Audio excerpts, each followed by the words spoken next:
Good afternoon, everybody. I hope you're well. And if you're tuning in for the first time, a very warm welcome on board. We're here at the Asobo, Zurich, Switzerland, in the flybywire experimental branch in Microsoft Flight Simulator. And this is Asobo's handcrafted Zurich airport, which is actually, for the first time checking this out, really quite nice.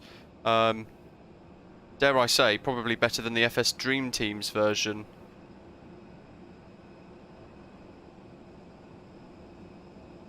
David Bartley, good afternoon in the live chat. Channel members, David A as well. Look at that little Pratt & Whitney table. It's quite cool. It's, I can't believe this is the first time I've used this scenery since it came out. But here we are. Stand Bravo 39 in the Edelweiss flybywire A32NX. And there's a Osprey pilot. Love to see them. And we're going to be flying to Mykonos, one of our favourite airports, one of our favourite approaches here on the channel. It's always chaotic whenever we fly into Mykonos. It's always absolute chaos. I think we've had about 5 hull losses across all the pilots over 2 streams. So really looking forward to it. Make sure you smash the like button throughout today's live stream as well. And as ever, we are on the VATSIM network. Mykonos has got version 2.0.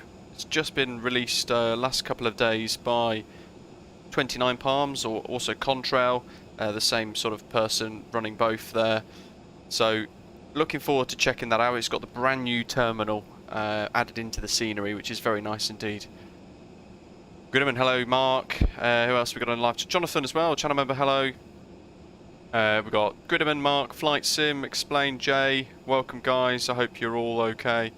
And David, no problem at all. There's always another time. Alberto, good morning to you over in Chile. How are you doing? It's been a while. You know what I was thinking the other day? Been a little while since I saw your name in the chat. Welcome. And SG, what's up? If so, similar to yesterday's live stream, if you're tuning in and you're obviously watching what's going on in the world at the moment with Ukraine, if you want to donate to support the Ukrainian Red Cross, all you need to do is click the pinned message in the live chat today, and we're pooling all of the donations together, and I'll send that off next Saturday, or this Saturday coming I should say, depending on how much we've got, just to sort of see what we can do to try and help, I guess. At the moment, as it stands, the pot from yesterday alone, and from a donation this morning as well, it's £41.48, which is amazing. So thank you to those of you who have donated so far. Of course, Alberto, yes, how was your European trip? David A, the London Heathrow Airport update is out. The second one? Or is this the update from the last sort of day or so? Flight time about 2 hours 45. I need to do more Zurich flights. This is a rather nice bit of scenery. Performance is great as well. Let's dive in to the flight deck. We've done boarding and we've set up our flight plan as well. Hopefully, touch wood, we don't get the flight control system failures that we had on departure yesterday, because it will get very messy very quickly. Slash a slight bit of power panic.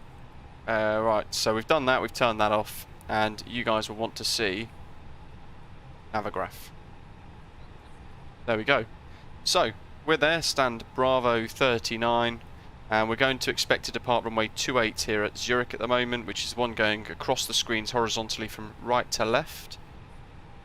And then we're expecting to do the DEGES 3 Whiskey departure, which is an RNAV departure, but it sort of focuses upon flying over the Clutton VOR 114.85. So I can put that into the RadNav page on the right hand side of the screen. Hopefully you can see both. 114.85. That should then read KLO when it picks it up. And then outbound to DEGES. Initial climb clearance to 5,000 feet. But then we're probably going to go a little bit higher than that as well. And a max in the turn of 210 knots like so. Our route then will take us over Swiss airspace. Let's go to the world map again in Navigraph. I do like this. So there we go, climbing up round the mountains or through the mountains, and then we're sort of tickling into a bit of German airspace, and then a bit of, well, straight away actually, into Austrian airspace, flying over Innsbruck entirely, so straight over the airfield itself. Might be able to get some good views, weather permitting, and then we're going to make our way across sort of Europe, Central Europe, south of Zagreb, Slovenia, Bosnia-Herzegovina, Montenegro, Kosovo, and North Macedonia. Into Greek airspace then, so into our descent south of Thessaloniki, heading up down the coast of the Aegean Sea, passing over Skopilos, which is of course the VOR dependent on the arrivals into Skiathos, which is another great Greek destination, down to Athens, we're overflying Athens, and then out towards the islands into Mykonos, like so. We're expecting runway 34 when we get there, but of course in a couple of hours that could change. But there's our routing for today, and the potential for a really nice scenic trip. So we've done our performance calculations, we've done the refueling, and Grideman's Grideman's putting the responses to his boss in our live chat, so God only knows what you're putting into their live chat.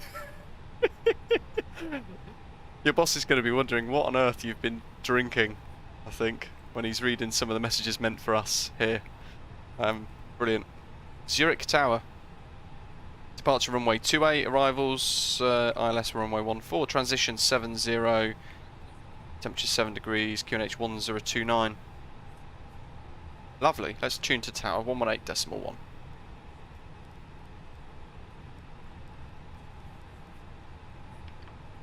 The next live streams, by the way, guys, is going to be tomorrow.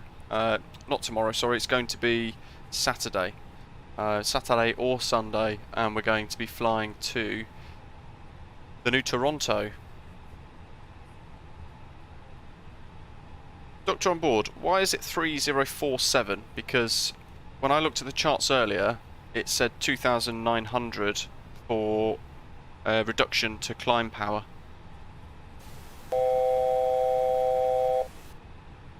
Alberto, member for 11 months. Fantastic. Thank you for all of your ongoing support.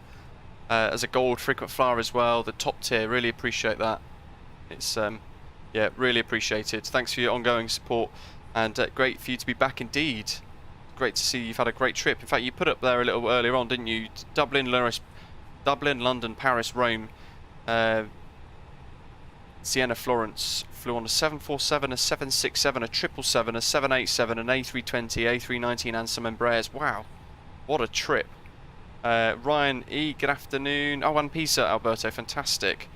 Zeph is asking about the graphics settings. Everything's a kind of a mix between medium and high, about high and ultra nowadays, actually, with the optimizations in MSFS. Yoep, hello to you, welcome. Mark was catching up with yesterday's live stream last night. Did just say that the liveries aren't going to work on the flybywire A32NX. So it's not after the next MSFS update, but in fact after one of the sort of model updates that flybywire intend to do in the future. So when the model gets changed entirely, then the liveries will break effectively. Right, let's call tower. Bravo 39, aren't we? Bravo 39, it's info alpha. Zurich Tower, good afternoon. Edelweiss 55 Quebec, A320neo on Bravo 39. Information alpha, request RFR clearance to Mykonos, please. Edelweiss 55 Quebec, Zurich Tower, grid information alpha is correct. Runway 28, you are cleared to Mykonos via the DEGES 3 Whiskey departure. Climb 5,000 feet, squawk 6703. Head to Mykonos, runway 28 for departure, DEGES 3 Whiskey, and initial climb 5,000 feet, squawk 6702, Edelweiss 55 Quebec. Edelweiss 55 Quebec, just to confirm, squawk 6703. Apologies, yes. 6703, Edelweiss 655 Quebec.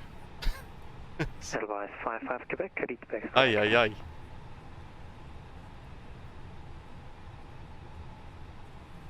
Whereabouts in the charts are you looking for that then, Doctor on board? Because that, I thought maybe I'd read the wrong bit. Hugh, I will look to do one in the near future, but obviously every time I do a tutorial for a freeware aircraft, within about a month it's out of date, so I tend to avoid them now. Have a look at these charts.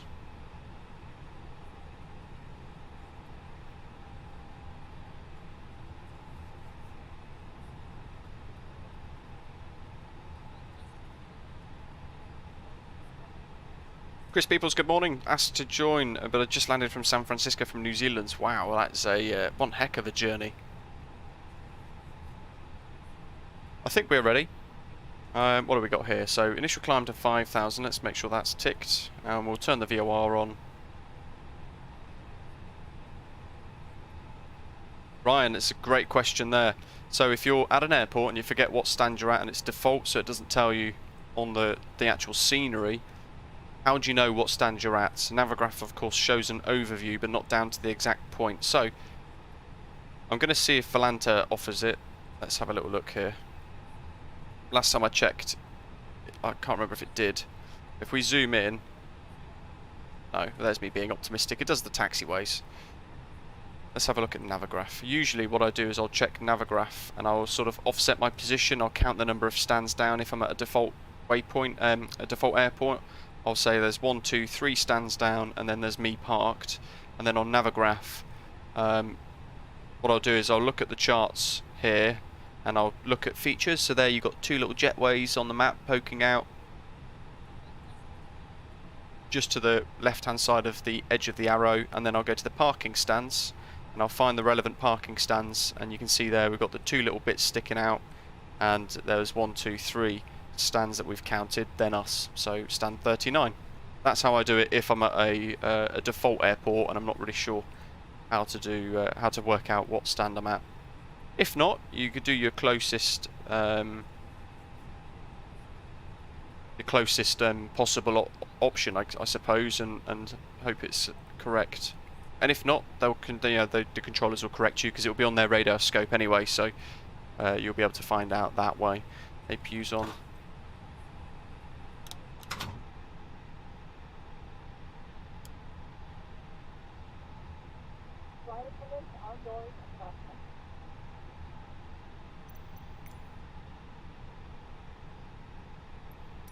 Cockpit to ground. 12 hours 21 minutes, Chris. That's a big flight. Too long for me.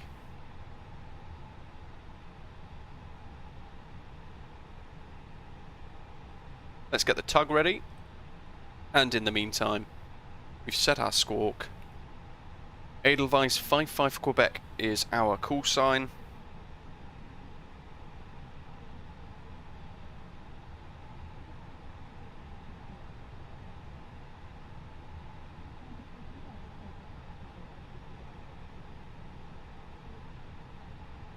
Okay, sir. The bypass pin is installed. All doors and hatches closed and all ground equipment is removed. The parking brakes are set. You may lift. So according to Doc, we want, well, it'll be rounded up, so it'll be 3050.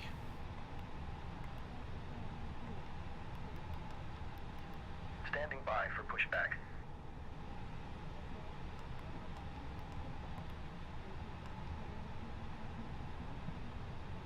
Like so.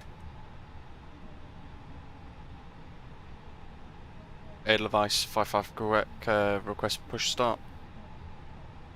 Edelweiss 55 Quebec, push and start is approved. Push start approved, Edelweiss 55 Quebec.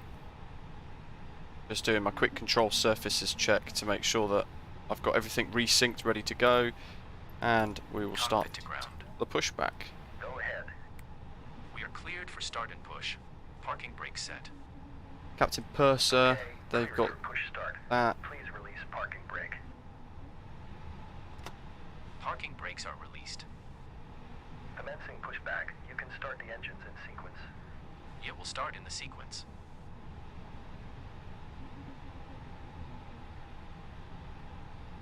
Zeph's asking what's my average frames per second when using the Sobo Zurich. I had a little peek a minute ago and it's Well, now it's actually bizarrely dropped to 25, but it was at about 35 quite happily. Bakazato, welcome.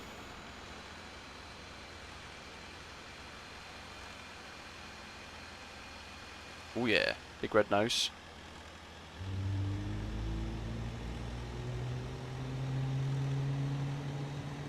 Ryan E, the graphics card we got is a GeForce RTX 2070 Super. Michael asking, I think you asked this yesterday as well, is the TALAS Airbus good? If so, should you get the A319 or the 321? So I don't use either, I don't have X-Plane. However, if it was me choosing, I would probably get the A321 because I like the bigger aircraft.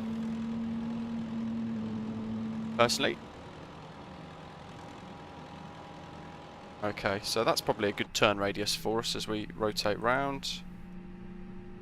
We'll do engine 1 star. Where's that Osprey gone? Somebody had a crash to desktop. Ryan, on the flap takeoff performance page of the MCD, how do you know the trim setting you wrote 1/down 0.1? How do you get that figure? So if it's a flaps 1 departure, then it's always 1/, or flaps 2 departure, then a not quite on the centre line. Then it will be 2/ or 3/ depending on the flap setting. Trim or THS, the trimmable horizontal stabilizer. At the moment, there isn't really a way that I know that we can work it out properly for the Neo. So I've been told Parking brake set. anything around sort of 0.1, 0.2 down is usually a good setting to choose. Startup is complete. SG, fantastic. In fact, it was in the new A330neo Osprey livery, wasn't it? How did you find it? Have a good flight. Holding position, waiting for the visual. Thank you and goodbye.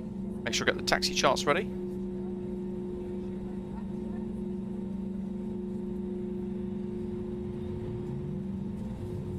In fact, I don't have the taxi charts ready.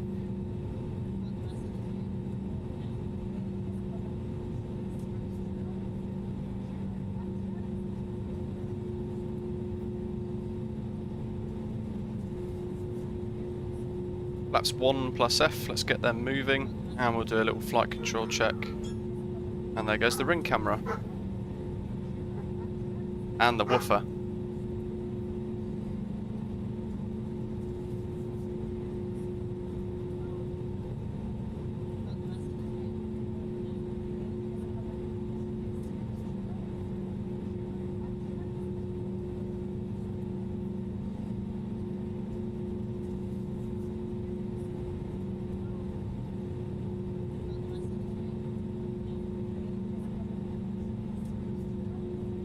There we are, just sorted out the realistic sounding PTU. There you go, actually. So best way to work out the trim for takeoff is to look at the trim wheel itself. It has markings for the centre of gravity. So you set the wheel to the CG. Oh yes. So if our centre of gravity is about 25, it needs to be about there, right? Which is up 0.3.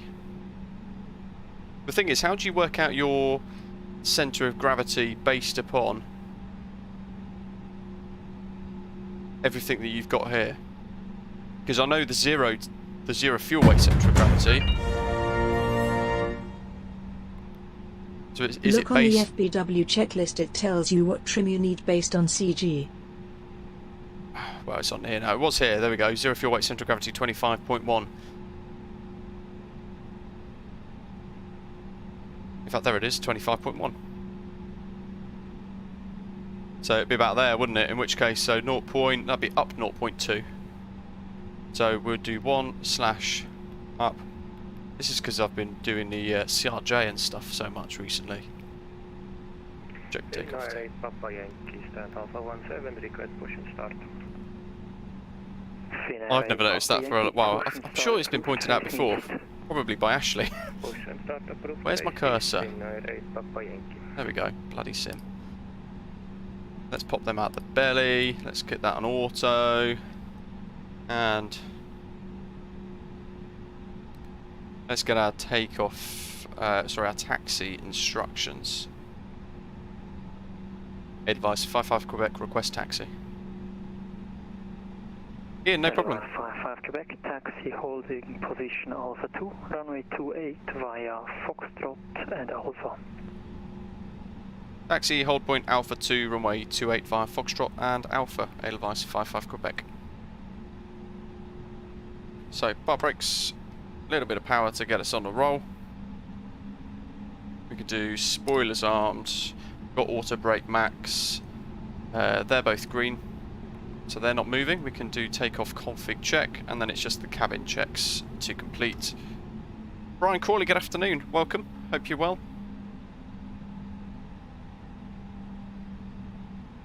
Flight Force, thank you very much for your super chat, really generous, saying a minute ago, look on the flybywire checklist, it tells you what trim you need based upon your centre of gravity.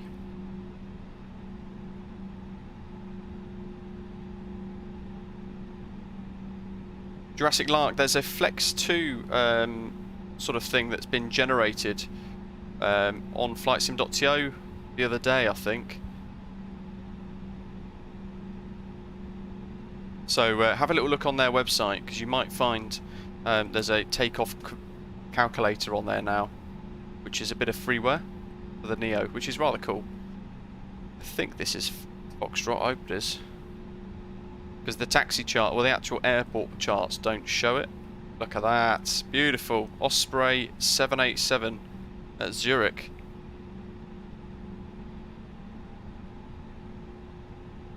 Dan, that's fantastic. Are we branching out?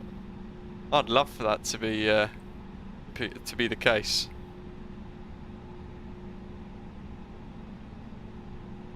We going right here?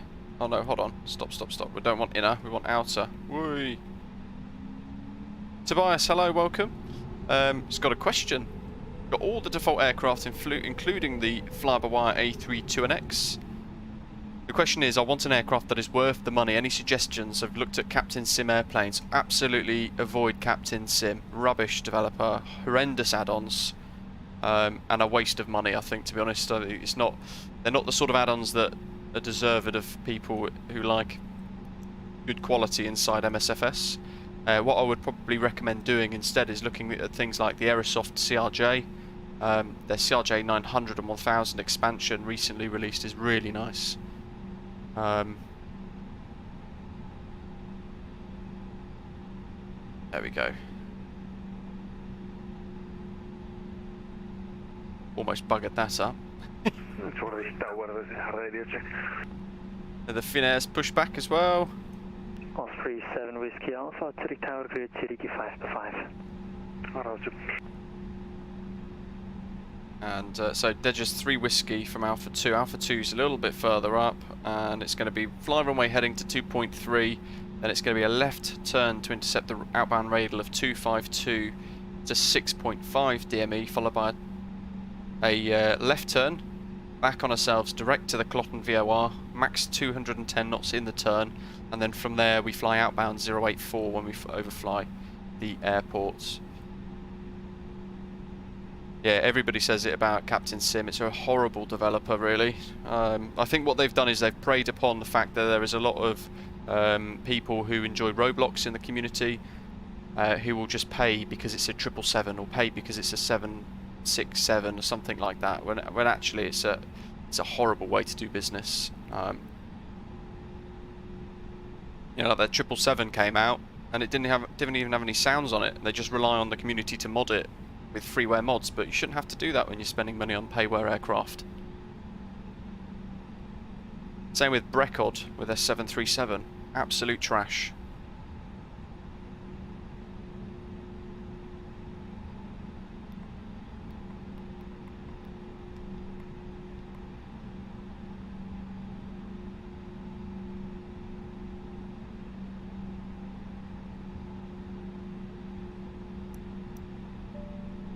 Flight attendants, please prepare for takeoff.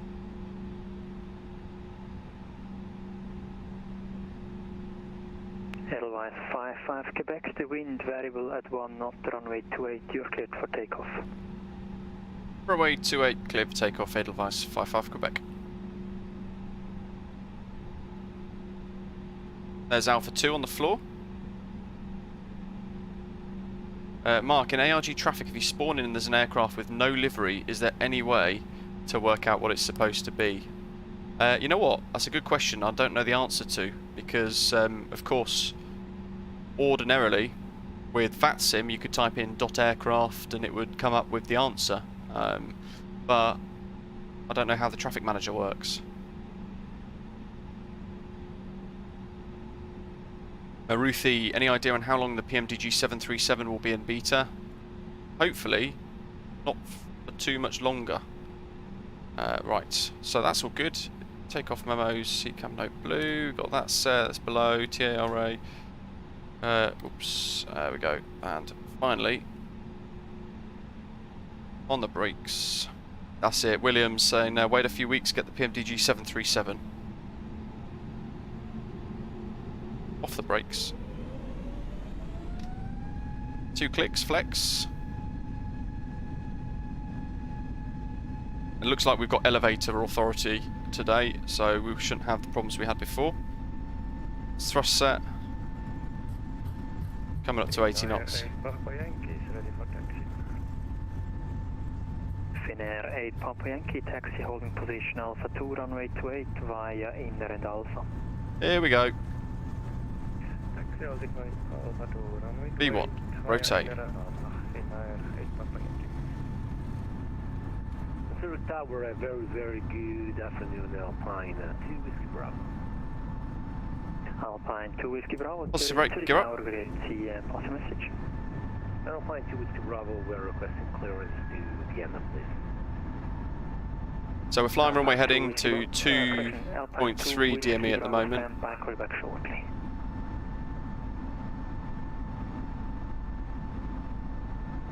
Edelweiss 55 Quebec, unfortunately no further ATC available, monitor Unicom and ensure flight to Mykonos. Have a nice afternoon to you. Thank you very much for the ATC, we'll continue on Unicom, Edelweiss 55 Quebec, bye. Alpine 2 Whiskey Bravo information, Alpha current runway. Still flying manually. Now we can put the autopilot on, we should turn left in a second, leave a climb. Cross climb. So that's the throttle into the climb gates. Now we're going left. We're still doing a high rate of climb at the moment with a higher power setting, V2 plus 10. And we're climbing out away from the terrain. We're doing this little bit of a side step now to get back on track towards that little waypoint, ZZ 552. And in a second we should see that speed bug change. Let's continue climb. There we go, 210. What are we doing? 37,000 feet, aren't we? And away we go. Fly manually like a boss, indeed, love it. Love to fly manually. Makes it a lot more fun. And we'll say bye-bye Zurich. Have I tried FS Labs before? Never, no. Only been back in Microsoft Flight Simulator for a little while. Max 210 for the turn, so we've got the speed bug constraint there at 210. We've made sure that's correct, so we'll hold that. And at S, we can decrease the flaps to 0 and disarm the spoilers.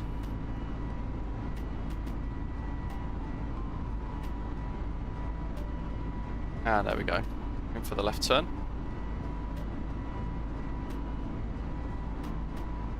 Zeph, do we use a controller for the drone cam? No, we don't. I use a numlock on my keyboard.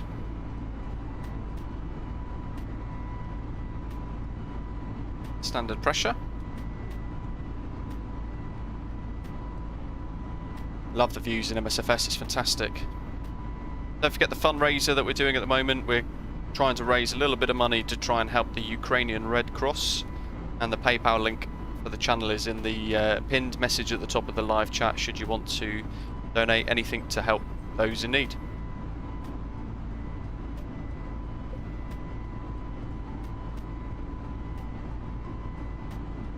Jeff is currently sitting in an airport lounge, looking at real A320s out the window whilst also watching me fly a fake aircraft for a fake A320. That's fantastic.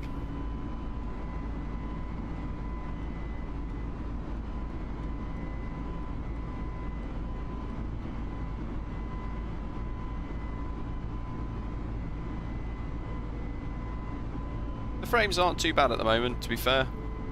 It's quite heavy, being Zurich, such a big airport, of course.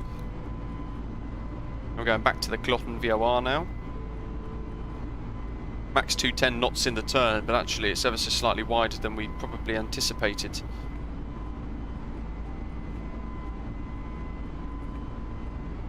And we're already at 10,000.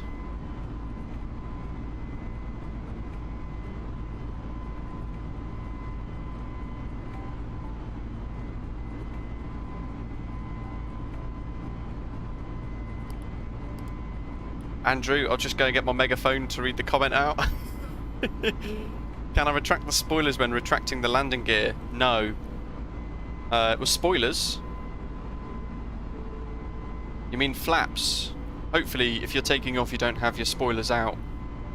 Because that's going to kill the lift over the wings, rather than actually have them benefit you. There we go. So we're going to fly over Zurich now.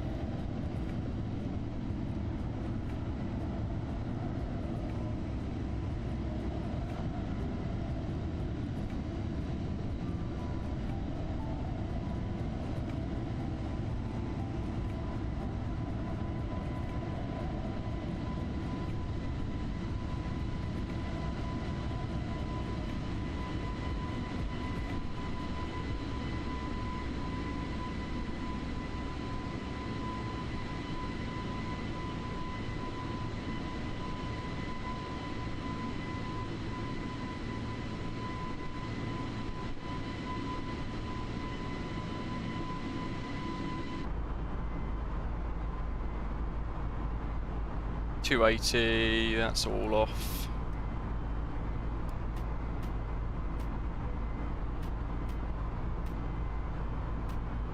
Jeez, let's have a little look at this. There we go, that's sorting itself out, good. Yeah, that's it. So, Andrew, to sort of reword your question, you have them up like that, you have them armed basically when you take off, in case you have to reject your takeoff. When you then idle the throttle, what it does is it'll automatically deploy them to help spoil any lift on the wings and help slow you down and things like that. Once you departed like we did earlier, a few minutes ago, we got to the sort of S speed, we put the flaps back to 0, we then disarmed the ground spoilers. Hopefully that helps. Thanks for everybody in the live chat answering his question as well. And away we go. First screenshot of the day.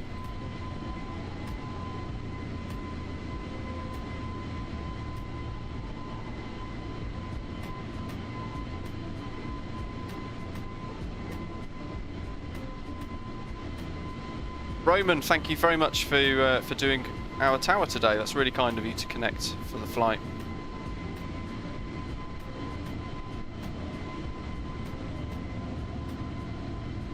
Bit bumpy over the Alps for Jay.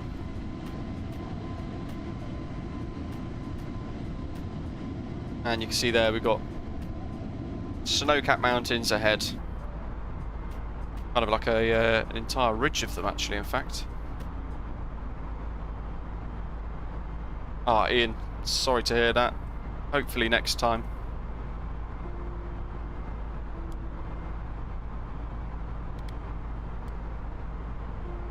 There's DEGES, so that's our transition out of the star.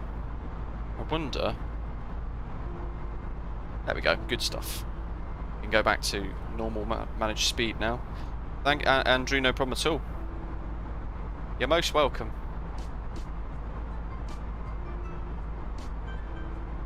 Flight takes us over Ljubljana today as well. And one of Aviation Simulation's favourite places, Banja Luka.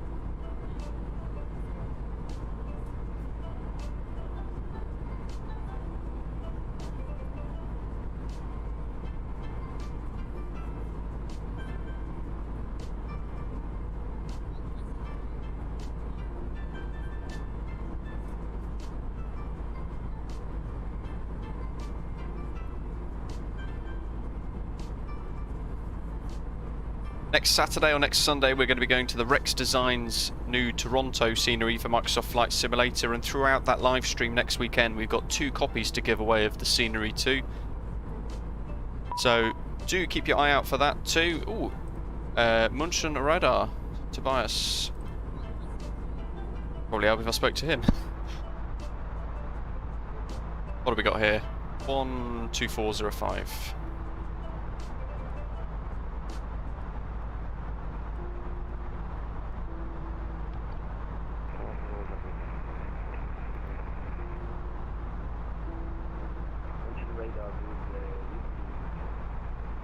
We could do a bit of this.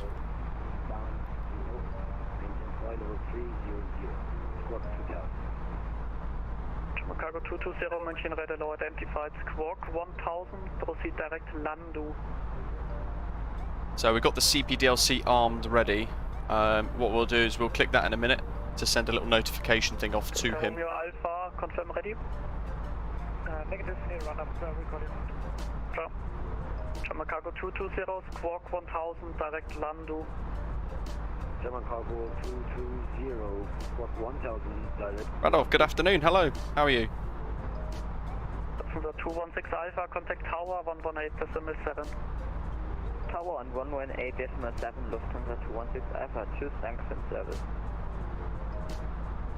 Munchen Radar, good afternoon, Edelweiss 55 Quebec, inbound Dorap, climbing through flight level 250. Edelweiss 55 Quebec, München Radar low identified, climb flight level 330. Climb flight level 330, Edelweiss 55 Quebec. Ryan, inside vPilot, so sometimes it will say EDMM or something like that. Now we've spoke to him, we can do this. 387, confirm heading 130. And if he's using Hoppies, it should ping up. It says CPDLC above flight level 315. So because we've been cleared to 330, we should be able to do it.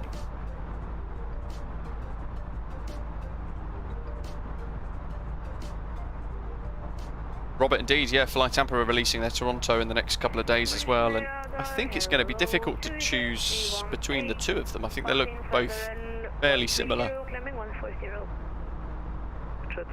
And by the way, if you're going to do that, so he's accepted us now, look, he's accepted us.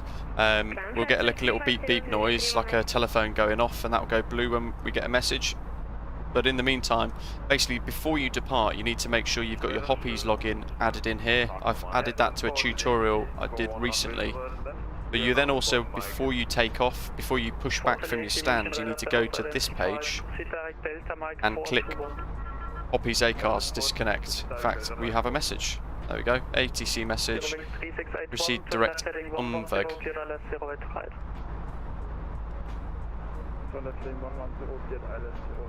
Like so.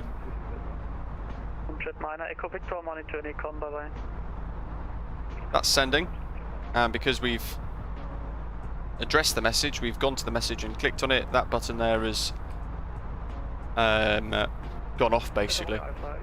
Chris, what is meant by the green dot speed? So you'll see on our descent when we're heading down into approach mode, we will fly the green dot speed for a little while until we then add flaps. When we add flaps, the aeroplane then lets us slow down below the green dot. It's like a little safety mechanism, if you like. There's the Alps. Not that they look amazing at the moment.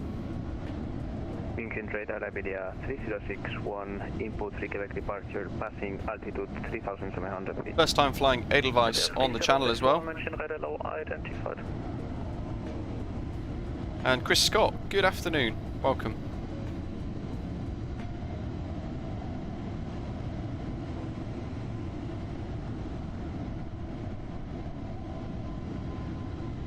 Version 2.0 of the Mykonos scenery by 29Palms has got the brand new terminal installed in it. That was the intention on release originally, but because of coronavirus, the developer wasn't able to actually visit the airport to sort of take lots of reference images and model it all. So great to see that actually they've sort of stuck to their original plans of supporting it all. And Cargo 220, descent flight level 150. They've been able to get it all modelled in. Heavy. The first 2 screenshots added to Volanta. Almost going to be out of München radar as well. We're going to be going straight over Innsbruck Airport. QNH1035.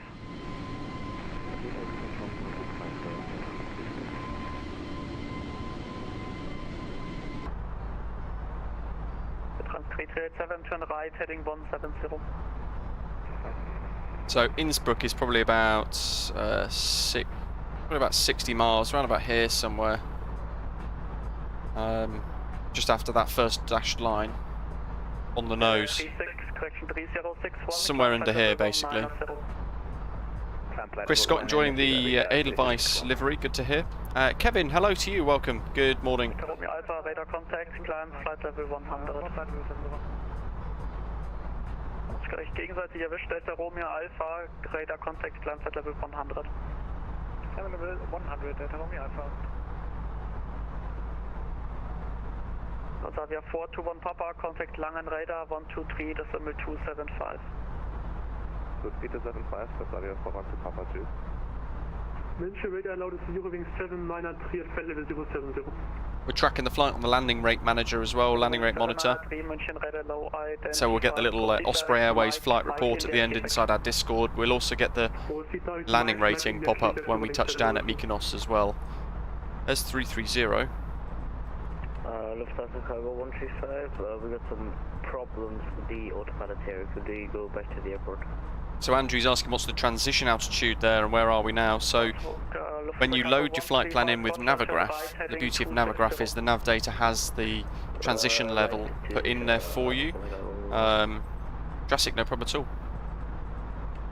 If not, you get ATIS information like we did at Zurich, which said that the transition was flight level 70.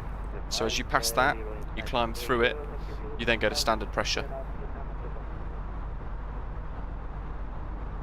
Trans 3387, turn left heading 050, cleared LS08 right. Well, you climb through the transition altitude actually, I should say, and you descend through the transition level.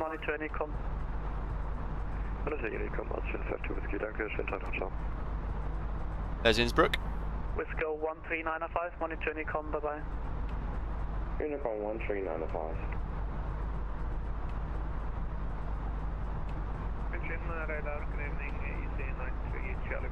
Let's send him a request, shall we? 903 Charlie Foxtrot, München, radar low identified. 4 Hotel Yankee, turn left heading 170. Let's see.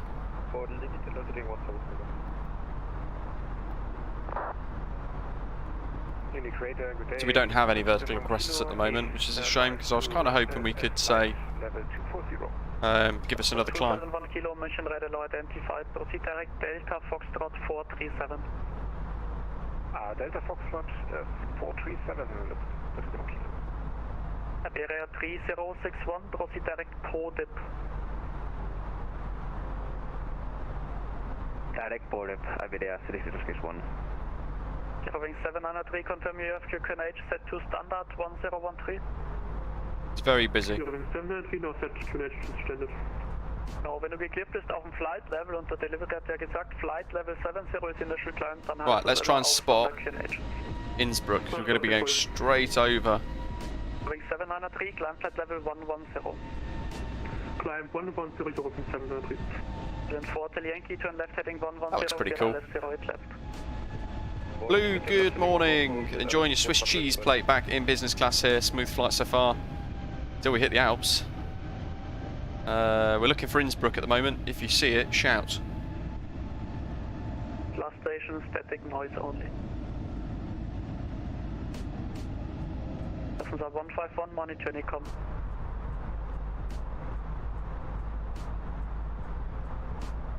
Kieran, is there an update today? Ooh, is there? Passengers 151, monitor Unicom. Monitor Unicom, Angetier, Lufthansa 151. Got to be coming into view any second. Area 3061, climb flight level 300. In fact, I think it's got to be in that next valley, surely. Good afternoon, Ryanair 3289, stand Let's 1. jump back into the flight deck, and we want to see, is it along our planned route?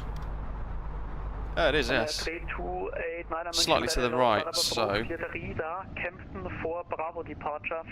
Ah, there it is.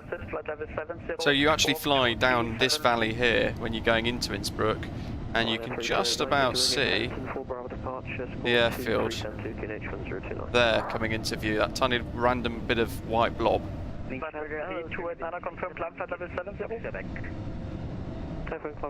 Sim update 8 is today. Oh, strap in. I love these sim updates because I'm going to work from tomorrow for the rest of the week, and usually when a sim update comes out, I'm at work watching all the chaos unfold on Twitter and things like that. But when I then stream again next, which will be about Saturday or Sunday, a lot of the things that are broken tend to have been fixed, so I'm rather grateful. Fantastic. So what do we reckon then? If we're going to hedge some bets, Sim Update 8's coming out tonight. Do we think PMDG 737 next week?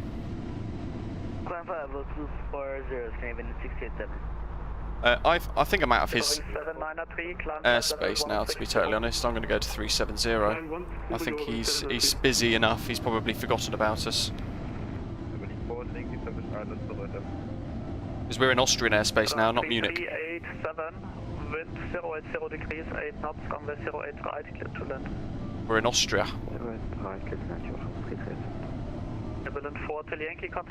One of our other favourite destinations down there, good old Innsbruck. Easy 903, Charlie Foxtrot, descent flight level 200. Level 200, easy 93, Charlie.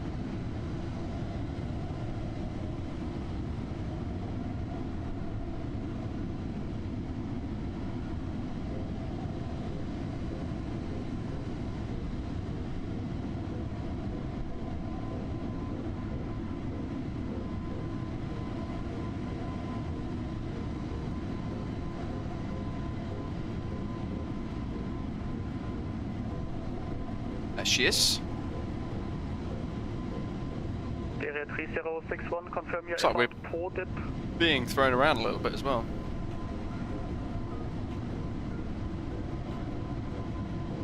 Take a little screeny of good old Innsbruck. Negative. We were inbound for dip. Love it.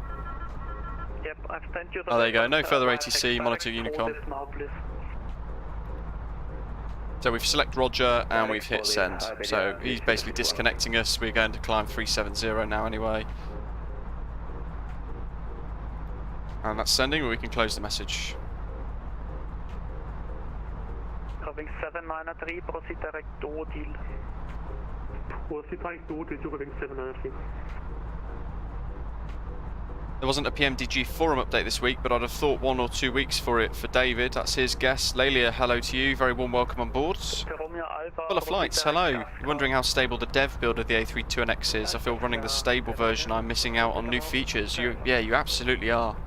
The development branch is actually very stable in comparison to the stable version, bizarrely. They're discussing at the moment whether they should change the name of the stable branch because of the confusion it causes, but you kind of only really want to use either the development version or the experimental version.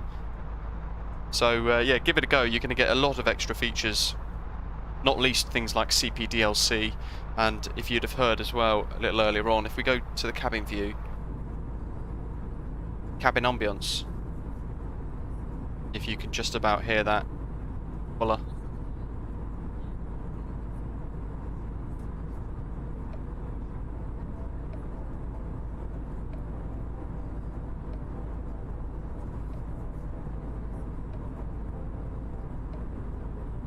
Yeah, David, very true. Yeah, when people start showing it off in MSFS in live streams and things, that'll be the cue for when it's going to drop. I'm hoping I'll be able to bring you guys some content with it prior to release. I'll probably be flying with it on JoinFS to begin with, or something like that, until I can get used to how the aircraft flies. Blue is from Austria. Good afternoon to you. Beautiful country. I used to visit Vienna quite a lot. David Bartley, the boarding chatter and the messages are a nice touch. They are indeed, yeah. I think it'd be quite nice when we get a lot more sort of languages incorporated into it as well. So like British announcements and airline specific announcements. It'll be really sim changing, I think, for this add-on.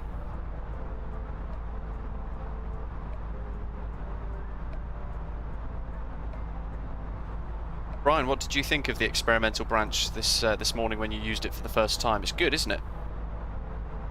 Of course, the experimental version for quite a while was sort of the one to avoid, with a lot of problems. But in the main, very nice to use now. There we go. We like these views. David, yeah, Fenix A320 should be close as well for those of you who want to pay through an A320. Yeah, you're absolutely right. I feel like my gut feeling is telling me they're going to sort of release around the same time. MDG 737 and the Fenix A320. Bob says the flybywire A32NX is pretty stable, never had any issues. Ladies and gentlemen, once again from the flight deck, your captain speaking. We've just reached our cruising altitude for the flight. As it begins to settle in, I do want to remind you to please keep your feet elbows clear from the aisle as the flight attendants will be coming through the cabin with galley carts shortly. Also, one more reminder to please refrain from congregating near the front galley where the flight deck door is located. Thank you.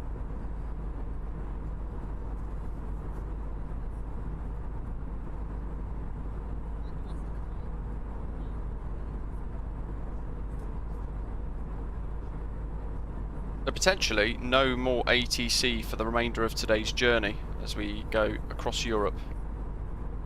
Ryan, what do we think the PMDG is going to cost?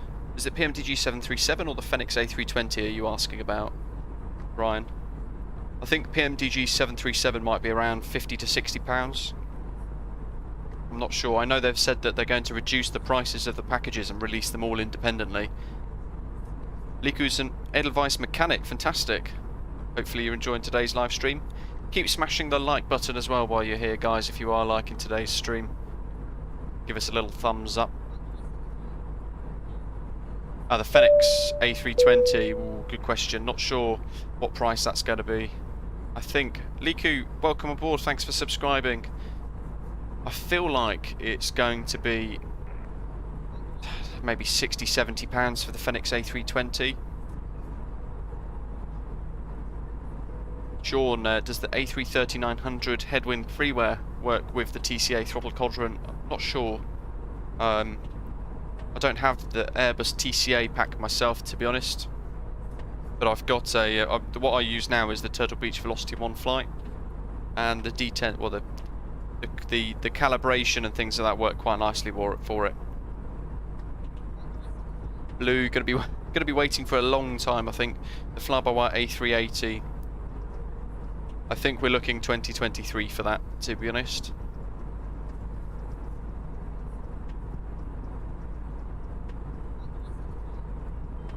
They're building it from the ground up, and it's a vastly complex aircraft. Fuller's going to be trying to hold out for the Boeing 737-800 from PMDG. I think they've kind of indicated it would be about a 6-week lead time for it. So when the 737-700 drops from PMDG in the next couple of weeks, at least how we anticipate at the moment, they've said about 6 weeks would then be the lead time for the next version. So only 6 weeks, month and a half.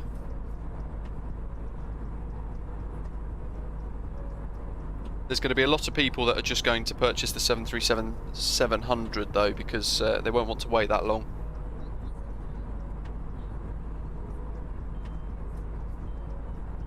Very exciting next couple of months for MSFS though, that's for sure.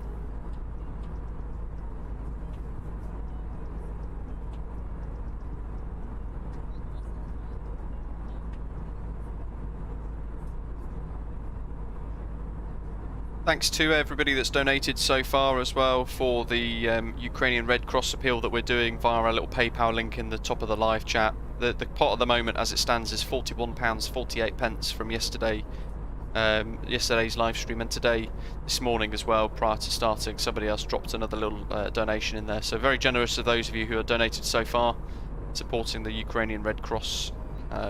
This Saturday coming on the 5th of March, whatever we've got donated in that pot, we will donate it as a lump sum basically to those folks in need. And I'm updating the pot whenever we get a donation. I'll update the pot inside the announcements page inside our Discord server as well, so you guys can see how much has been donated so far.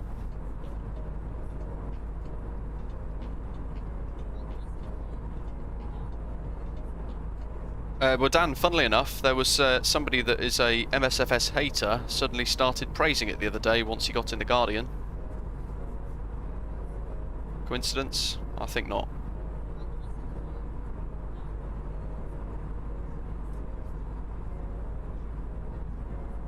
We've been proudly with MSFS from day one here.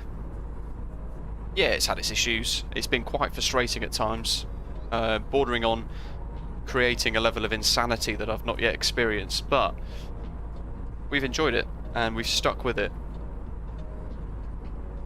What's been nice is we've watched the sim mature and stabilise over the last year with fantastic add-ons like, well, some of the scenery. This is just, it's just mind-blowing, but then also things like the flybywire A32NX. Perhaps, Dan, perhaps.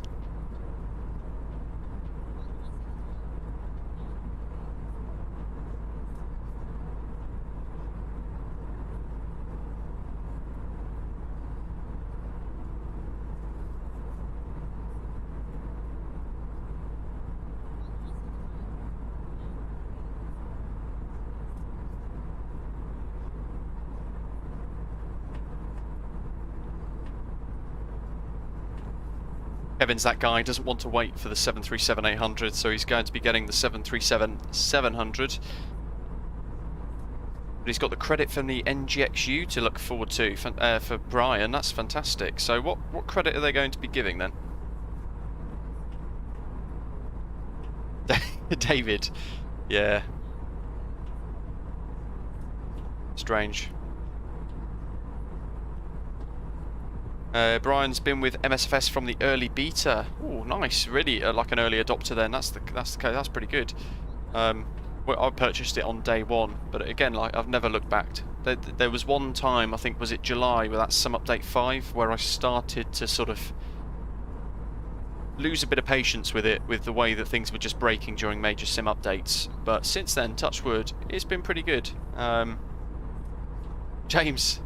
Yeah, sadly it was just a Twitch-only article by the looks of it. It was the Twitch streamer community, as it was dubbed, which is a bit of a shame in a way, because the lion's share of the community watching MSFS content is still with YouTube. So it would have been nice for this part of the community to get a bit of a nod as well. All of you guys who watch on YouTube regularly, yeah, deserve a bit of a hat tip too. But hey, we know how good we are.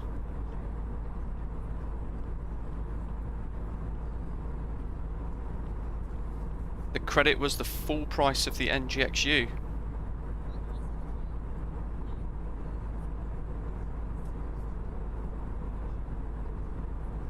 How much was that then? Does that mean that you get a free MSFS PMDG 737? Because that's a remarkable deal if that's the case.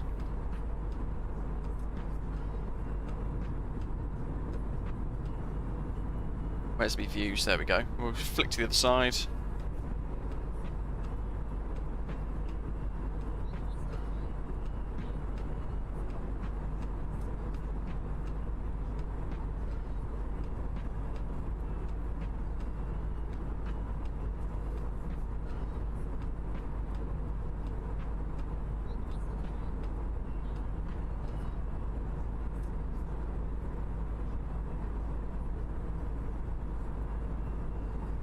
Yeah, a couple of months ago I had a couple of people asking would I go to Twitch, but yeah, would I go to Twitch? I probably wouldn't, unless all of you guys watching all the time wanted to see me move to Twitch, then I would explore making the change. But yeah, I'm all about YouTube and just sticking with one platform and keeping it simple and building on the community we've got here. It's great. Full of flights. Don't think it's free, but quite a chunk off it, believe Brian. Wow, the NGXU was over $100. Whew. But I guess that you probably you've not flown anything as good in the sim ever, right? David A's landed at Mykonos, touchdown with a slam down. Minus 154, put my teeth in. Minus 100, oh my god. Minus 547 foot per minute, 1.44 G. Yeah, a little bit hard. Give the wheels a kick if they're still attached. We're all good. Winds at the moment 360 at 12 at Mykonos. That's actually, yeah, that's pretty good. The difficulty with Mykonos is you get the hills to the east, where you kind of get a bit of wind shear on short finals, effectively, which is what makes it so fun all the time. Dan, can we do a group flight back to Samadan on Join FS? We need another hilarious landing competition. Yeah, we do, don't we? Yeah, we could do, couldn't we? My next group flight, I don't understand these. I don't understand hype train. Someone asked about hype train earlier in Discord. I don't understand what it means. And raids and things like that. I don't really get it. I think it's very much like a younger audience thing. Yeah, the next group flight, Dan, we're looking at doing is perhaps in the next couple of months, or in the next couple of weeks ideally, back in the Twin Otter, but hopping around bits of Alaska, I think it is.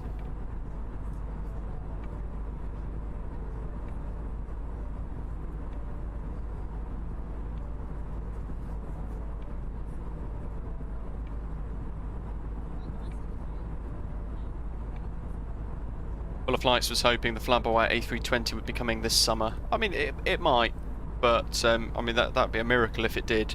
There's so much to do.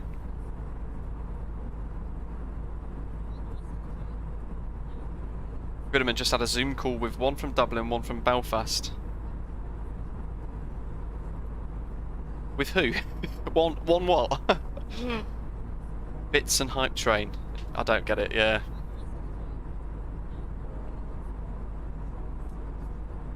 Oh, don't get me wrong, I watch things on Twitch, but I don't really understand any of it at all. A few guys who said they were speaking Geordie. Geordie or Geordie? Geordie. Oh, that's Newcastle. But it was pretty difficult to understand. Yeah, I guess you've had a triple whammy of fairly difficult accents to contend with in that Zoom call then, by the sounds of it. So David set the bar at Mykonos for landing. We've got to do better than minus 547 foot per minute at 1.44 G.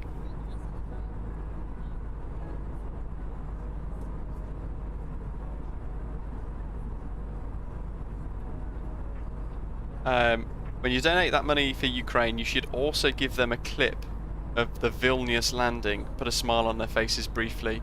You know what? If you can trim it or clip it, stick it in Discord. We can. I'll send a link. I'll stick it on the hashtag Ukraine on Twitter, perhaps.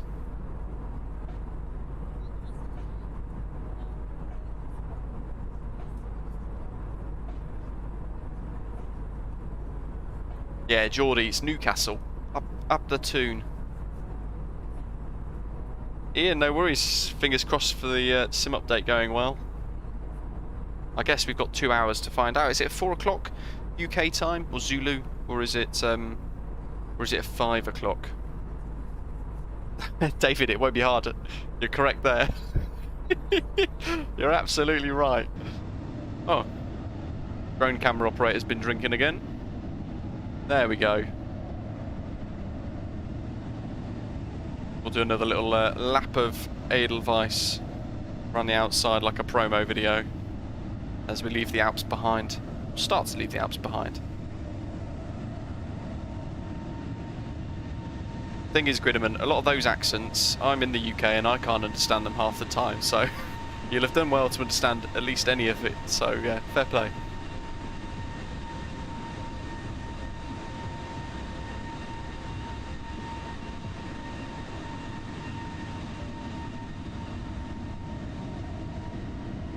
PM UK time. Oh, so we've got 2 hours to go to sim update 8. Is it sim update 8? Releases. What do we reckon? Chaos or smooth for the update? I mean, ultimately, this update is a big one, isn't it? Because it leads the path into creating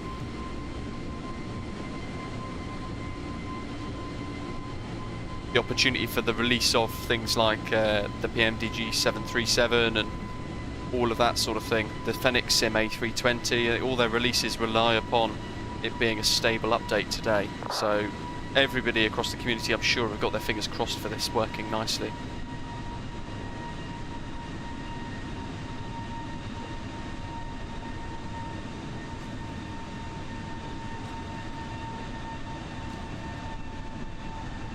Ryan, yeah, last one was okay. It was indeed, wasn't it? It was quite nice to see it be a stable update, to be fair, though it does, like you say there, delete some of the settings.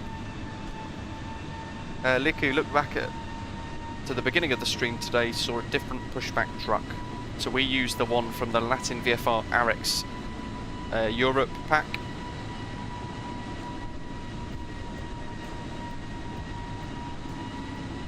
David, interesting.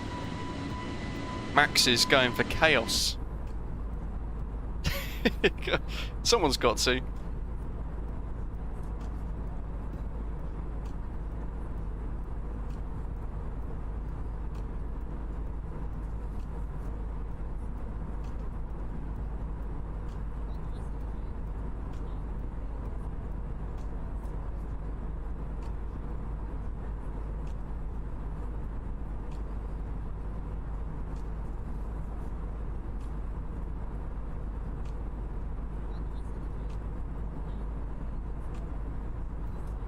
Nick, oh, you've been on the Sim Updates 8 beta.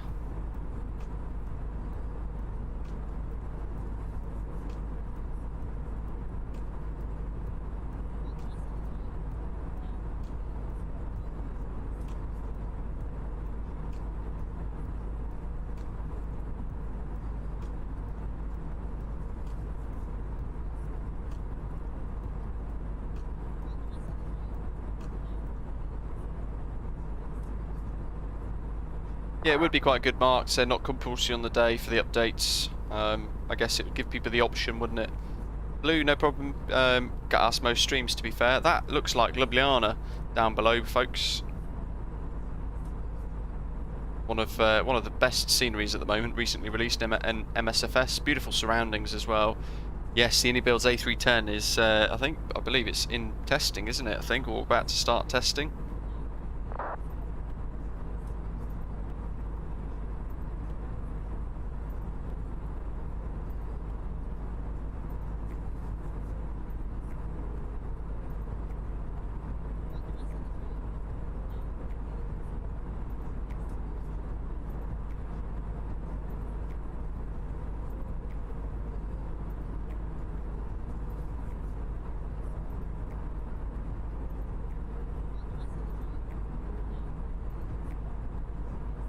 Yeah, RTX 2070 Super.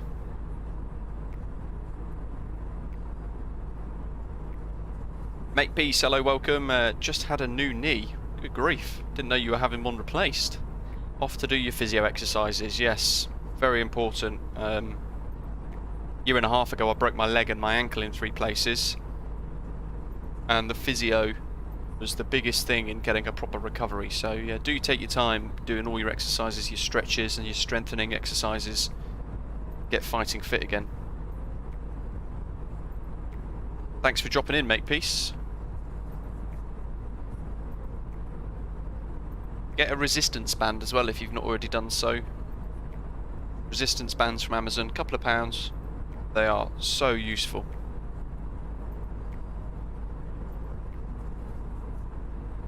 Max would like to see GSX for MSFS.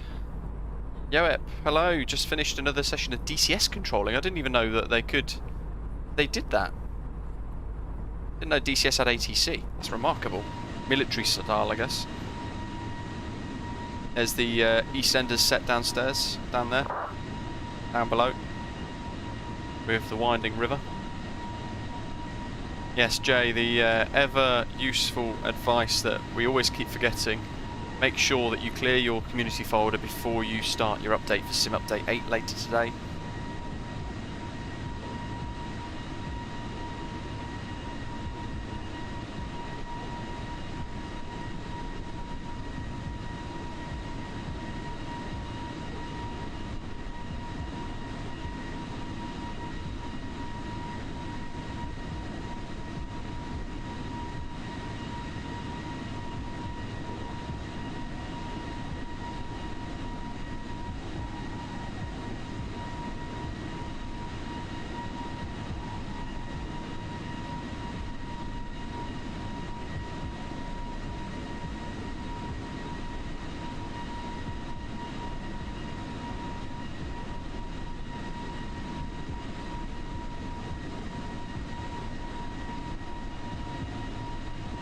Mark, it doesn't let you move your community folder, so can you not drag anything out from the community folder and actually add it in? Has the drone camera tilted? It has. How weird.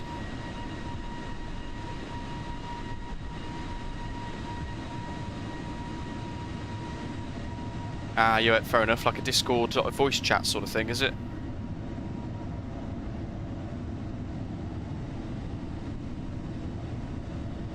Dan, yeah, still use the T-Flight rudder pedals. Remind me when we land, actually, if you're still about, Dan, when we touch down at Mykonos. I'll go to the settings and I'll have a little look. I'll show you guys the sensitivity settings for my rudder pedals and all that sort of stuff as well.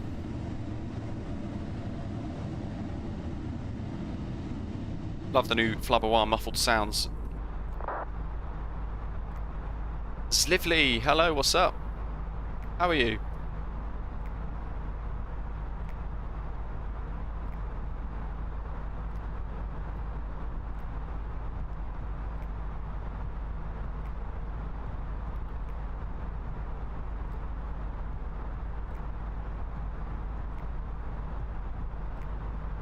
Little bit of dash cam time, I think. GoPro Starly. Any seen EGLL update is out. Nice stuff. Is that the second update?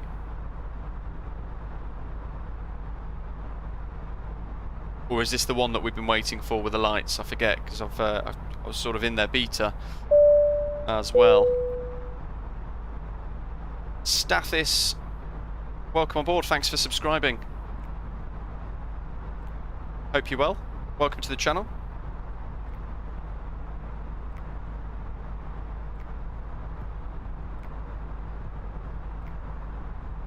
Yeah, you can just rename the community folder to something like Gridman is suggesting there, like community.old or community2 or something like that, and then the sim bizarrely forgets it's there.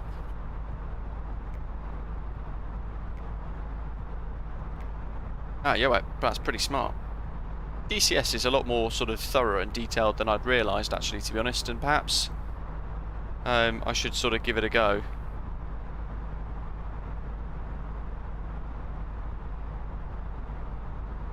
I know you can get a free trial of certain aircraft for a week, can't you? But I don't know.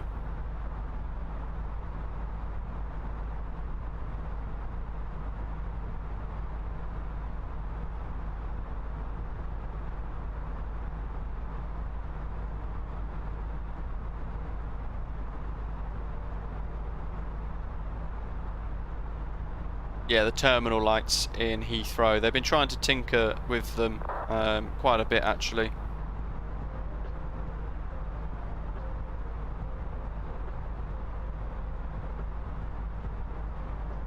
It's difficult, isn't it? I had somebody comment on a video the other day saying that they never hear anything negative on this channel about scenery and add-ons and things like that, but you know, I like to think we're quite fair and balanced, and on the balance of Heathrow Airport with the lighting issues and things like that, and the glass textures not being that great, I think all round they have done a great job with it, and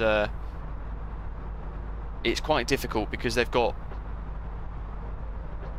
London Heathrow being a massive airport, and it's a 10 gig bit of scenery all in once it's been extracted, and that's huge. But they've also then got the London photogrammetry from the UK World Update to contend with, which is also a bit of a hammer on performance. Let's face it, it's a bit of a drain on performance, isn't it? It always has been since that World Update was released, in fact. But then they've also got the London City. If you've got the Orbex London City installed, you've got the Inibuilds Gatwick if you've got that installed as well. So in a very small radius of about 25 or so nautical miles, you've got a whole lot of scenery around Heathrow that is also being rendered in by your sim. So they've had to balance the actual scenery, I guess, against performance as best as they can. And yeah, you know what, they've not done fantastic jobs in some areas like glass textures and lighting. I'd love to see an interior to the control tower, but all in all, I quite like it. And I very rarely fly in sort of nighttime conditions anyway. So the biggest criticism I've got is the snow textures.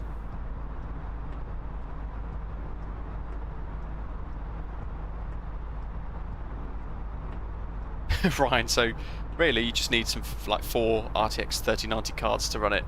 I think just in general in the sim, the more scenery that comes out and the more detail we get, it's going to be a little bit more difficult for us to run. What I would like to see is a bit more of a split between Xbox scenery and aircraft add-ons and PC ones as well. I would like to see PC stuff, PC add-ons, completely separate to Xbox packages. I feel like when things get optimized for Xbox, it becomes a bit of a detriment to the way it looks on PC. The way the scenery is loaded and the way it's held in the cache and all that sort of stuff, I think is negatively impacted by it being optimized for Xbox. Yeah, if you do decide to pick a plane up, I'd recommend the F-18. It gives you carrier ops and airfield ops. Interesting. Thing is, I find the aircraft on DCS wildly expensive.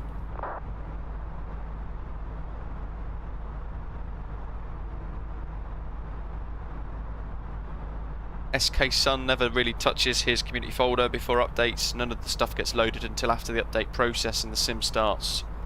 If you run into problems running the sim after, then remove it. Yeah, to be fair, probably over half of the sim updates I've either forgotten or not bothered removing the community folder, and touch wood, I've not had many problems myself. Before I then run the sim after, I make sure I've updated everything in Orbex, Contrail, any add-ons, liveries and things like that that I've got as well. The Yoip's, in regards to DCS, Yoip is saying the game itself is free, so the 2 free modules that you get. Issue is the starting modules don't have clickable cockpits, so certain things need to be bound. I think one of them's a MiG, isn't it, or something like that, because I think I've tried to fly it with the starting module with a tutorial all in Russian. I just had no idea. Astro Dad, DCS on sale, $50 for the F-18. Whoa. Baby man, welcome. Do you know if the new sim update is coming today? Yes, it is. A couple of hours from now, actually. Jay, indeed, yeah. I thought it was a bit of an unfair comment, actually. But you know, I can't win everybody around, can I? People have got their favourite streamers, and they'll defend them to the hills, and they will openly slate me if they don't like what I sort of stand for. And also, they fail to realise that scenery is very subjective. So what I really like, the next person will hate. By contrast, the stuff that they're going to love, I might not find that impressive at all either, to be honest. Which is why a lot of the videos for scenery reviews that I do now aren't really reviews as such, but more just a showcase of features.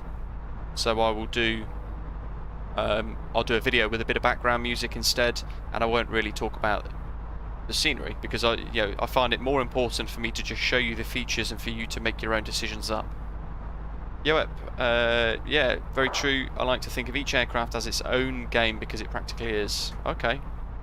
Yeah, maybe I need to look into DCS a little bit more then. I wouldn't know where to begin, that's the problem.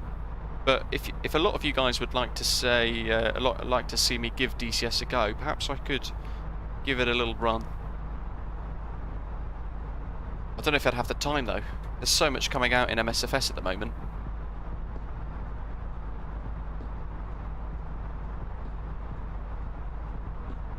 Babyman, yeah, my PC hardware, the command is specs. I think is it question mark or exclamation mark specs, SPECS. And in-game settings, there's no command for it because there's so many of them, but it's kind of a blend between high and ultra at the moment. If you've not smashed the like button so far as well, folks, then do give the stream today a little thumbs up, it'd be really appreciated. And if you're sitting in the background and you want to say hello, then please do hit subscribe as well. And jump on board. Yo, I'd buy the F-18 for you, but I'm waiting for the 737.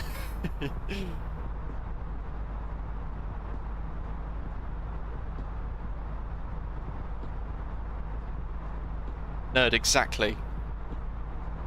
And that is flight sim, isn't it? There's so many options of things, add-ons, scenery, aircraft, yeah, the tree mod, and all this sort of stuff.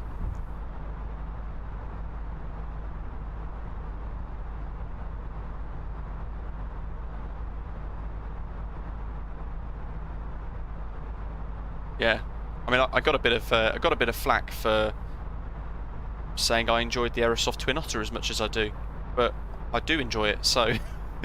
I actually really like the Twin Otter quite a lot, so you know, I'll stick with that.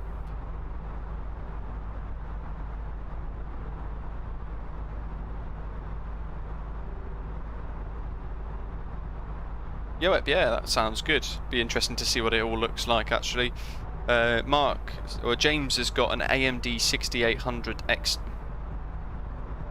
or 6800 XT. Don't have many crash to desktops either. Aaron, can you even play DCS on a yoke? Seems like hard mode. Wow, we fly an Airbus with a yoke. I'm sure I could give it a go. I do still have my Thrustmaster T-Flight HOTAS X yoke and single bar throttle, so perhaps that could be of use. The beauty of this VelocityOne yoke is there are loads of buttons. There's 4 throttles, there's a pull-out throttle proper mixture set as well. There's a lot of stuff to do, but maybe I could reset a lot of these keybinds. That'd be quite useful for fighter stuff.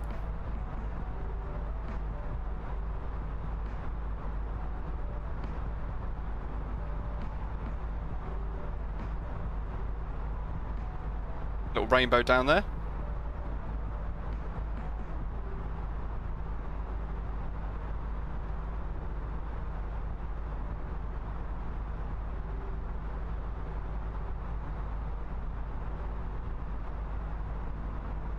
Baby man, so the monitor is at the, oh, it was at the bottom. It's a MSI, so I think it's a 22-inch gaming monitor. It's 1080p.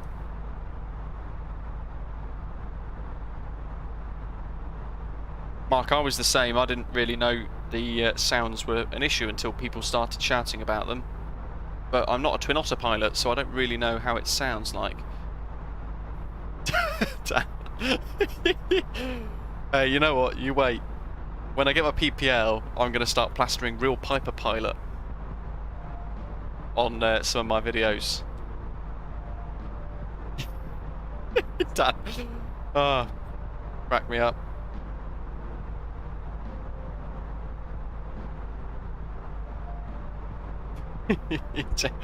James tickled by that as well.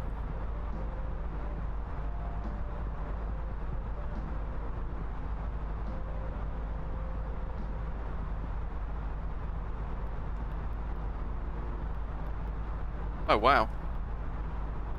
Maybe these are quite large direct 2s actually, aren't they? There must be.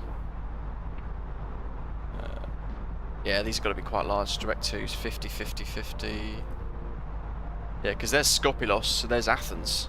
And straight after that, Kia VARIX, which is the arrival then into Mykonos.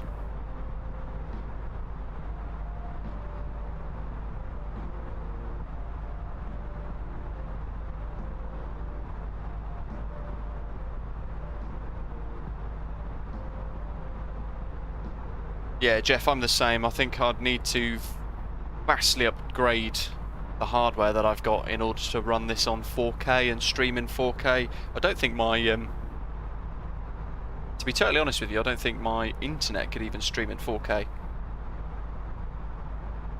lot of people enjoy the Kodiak. I've not got the Kodiak myself. Wow, Brian. I'm running a 49-inch ultra-wide, it's really amazing. That's massive. Maybe I've got mine entirely incorrect, my my monitor size. Maybe it's a 27-inch. Could be a 27-inch. I wonder if it says it on here, actually. I know it's got 144... it's a 24-inch screen, 144 Hz refresh rate, curved MSI gaming monitor.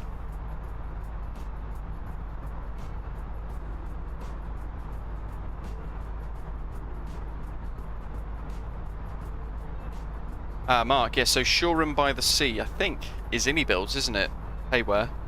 Innie Sea and Innie Builds. Greek Punisher, hello, welcome. How are you doing as well? It's been a little while since I saw you jump into the live chat. Hope you're okay. Dan, yeah, social medias. I think Flight Sim, the community is quite a funny old place anyway at the best of times. Yeah, like you say, plenty of room for everybody, and don't get a lot of the hate or negativity amongst streamers. Yeah, it's a bizarre one, isn't it?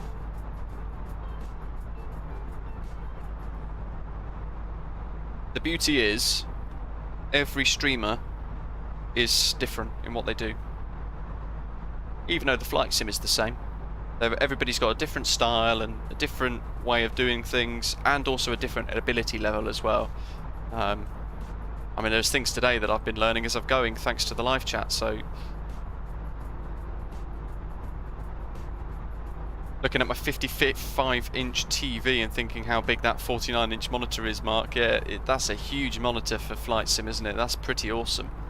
There's a freeware Shoreham as well I know of that was created by MKVY, I think, wasn't it?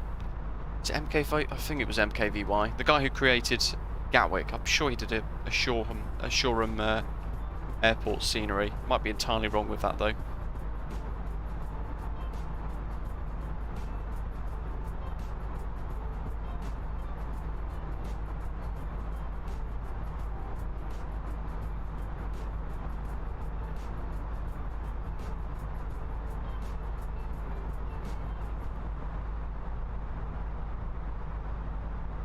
Prague, I've got approach on. LGMK. So the winds at Mykonos are now 010 degrees at 12 knots. So it's whipping around into a bit more of a crosswind again, like we had last time we flew in, which made it quite interesting. Jeff, yeah, MD-11 coming soon. That's going to be quite cool, isn't it?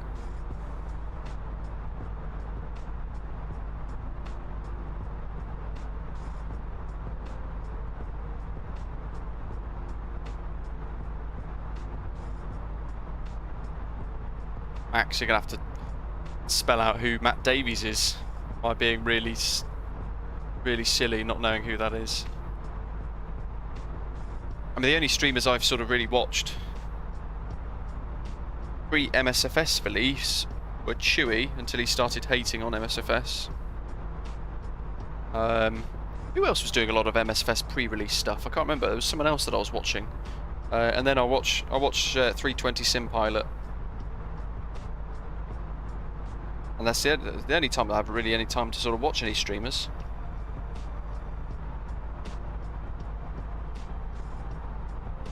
Greek Punisher, good to hear. Just don't find time easily because of your studies, yeah. And yeah, the world's gone back to normal again, hasn't it? So everybody's got very busy again. study aircraft maintenance engineering. That's fantastic. Great career choice to go into as well.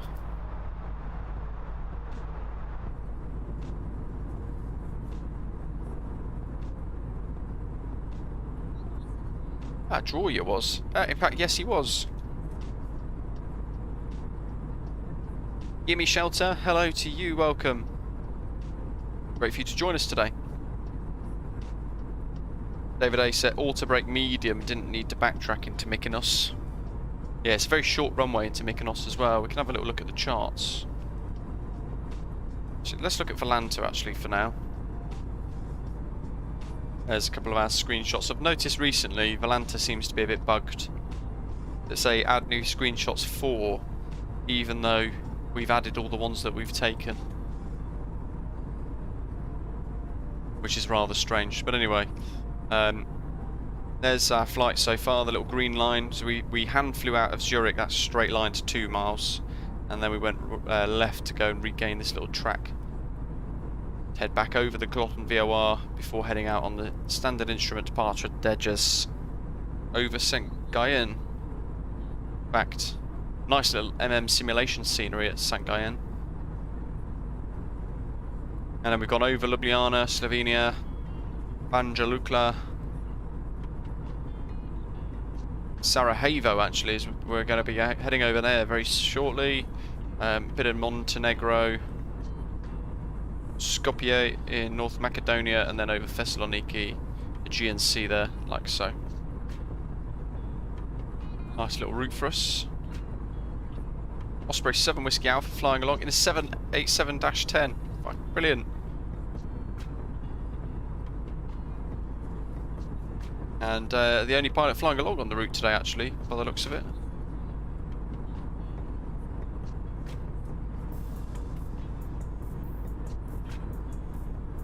But on Navigraph, let's have a look at some of these charts. About halfway now, as you can see.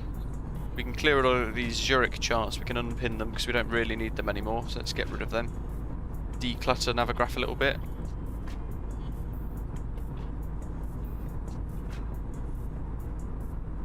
And depending on the actual arrival, we'd be either doing a VARIX 1 Tango, or the VARIX 1 Hotel, or the VARIX 1 Papa. Ideally we'd do this one, the VARIX 1 Hotel, and it's this sort of 12 DME arc around the Mykonos VOR. And then from Dixos, straight in approach from the initial approach fix. So I'll pin that one.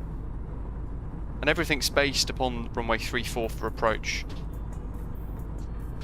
We can do an RNAV approach, or we could do some VOR approaches, like so.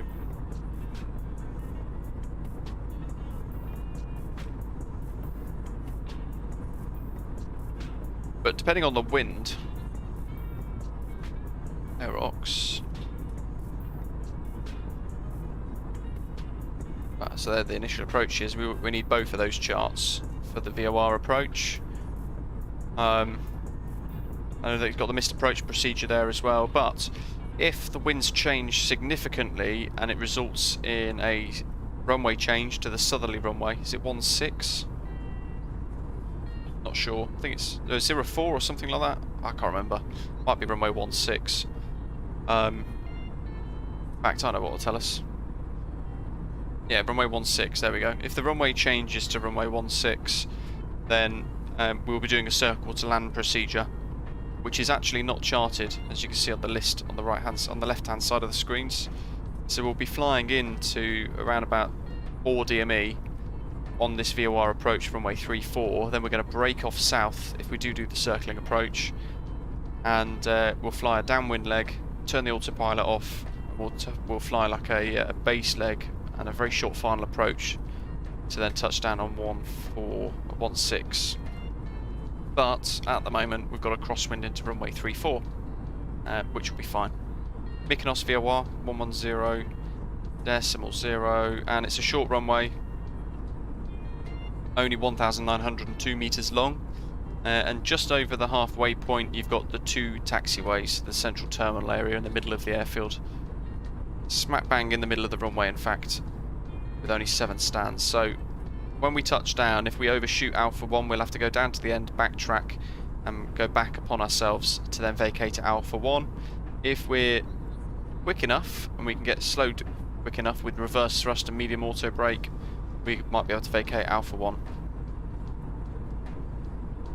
And there's our little overviews. Runway 16 looks like that if we do the circling approach.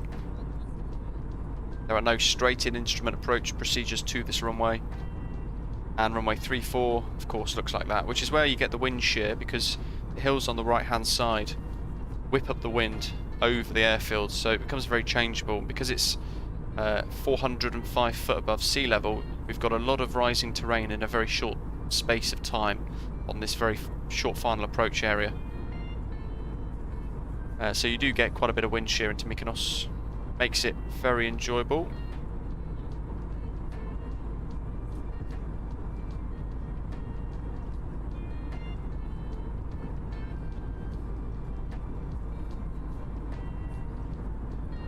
Baby man, more of a fan of Sim Toolkit Pro than Volanta.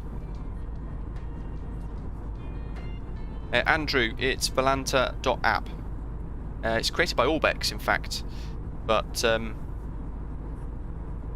yeah, if you want the charts, then you want to look at Navigraph.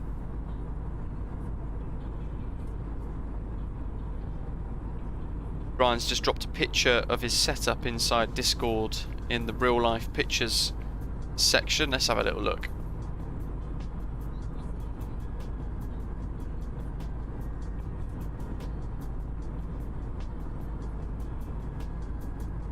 Oh my god, that's an awesome setup. And you've got the honeycomb as well. That is one of the finest flight sim setups I've seen in a long time. You've even got all the gauges and things. What are they?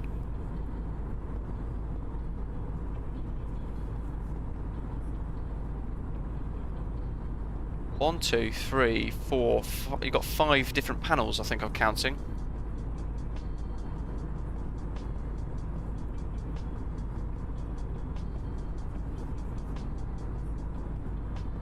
Mikhail, just out of bed after night shift hell. Yeah, I hate night shifts. They destroy me for a couple of days. Welcome though. Doctor on board, yes indeed. So at Mykonos you could just put the start of the approach in without the star. I don't think it actually has.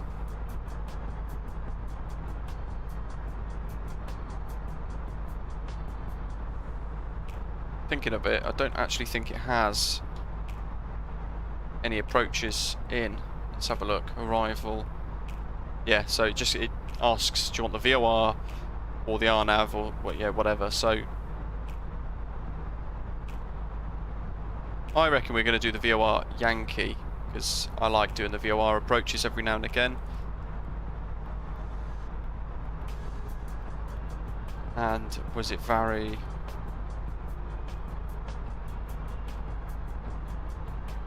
1 Hotel, wasn't it?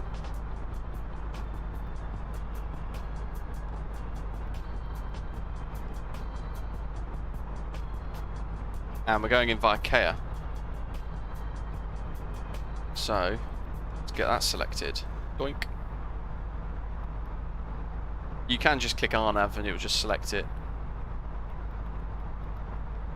KEA, VARIX, intercept. So we can have a little look in plan mode. What that's going to look like. There we are.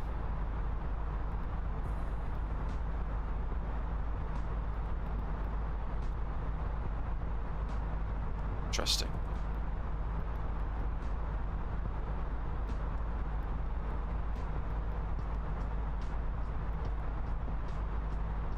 So we'll clear that. We'll clear that.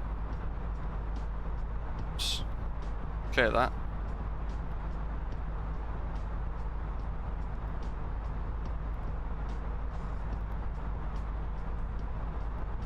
We'll clear that KEA and that discontinuity. That should now give us VARIX 236 CD 34 and then the final approach. We'll just do it manually ourselves anyway. I like the manual approaches into Mykonos. Make it a bit difficult. I like difficult. Jurassic was getting spaghetti all over your approach yesterday evening. So you can, I think one of the previous times we did this, as Doctor on board was saying, you could just go LGMK, arrival, RNAV 34, no arrival, fire, and then that's it. You put in your sort of initial approach fix, and you could just leave it like that.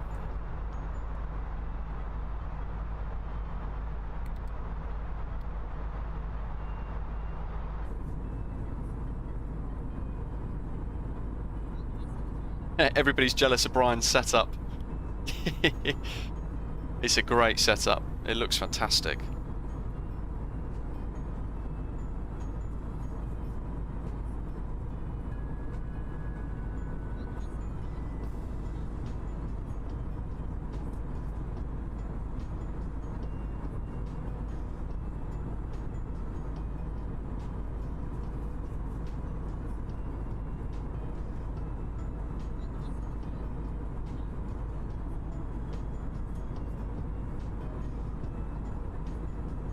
How's the pot doing?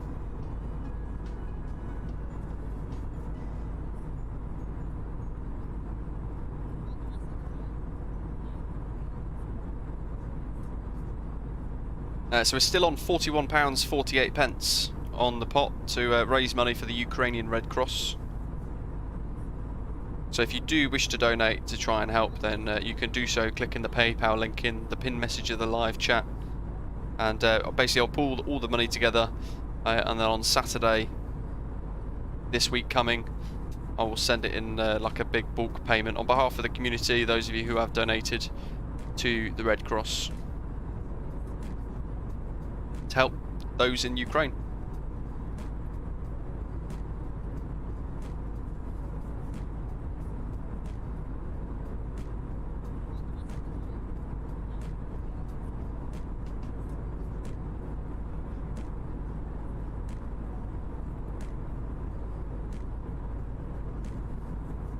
Wesley, g'day, g'day, dropping a super chat. Here we go. Wait for the bot to have a meltdown.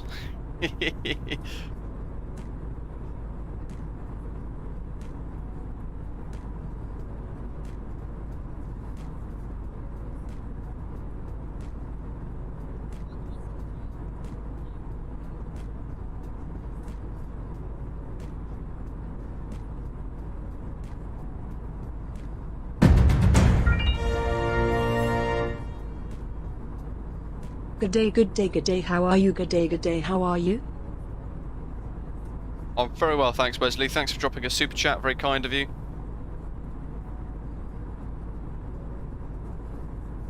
And that's no worries at all, Wesley. You don't need to, you don't have to donate to the Ukrainian appeal, of course. It's always optional, but it's sort of nice to just try and do what we can. Brian's setup works, the G1000 and all that sort of stuff as well.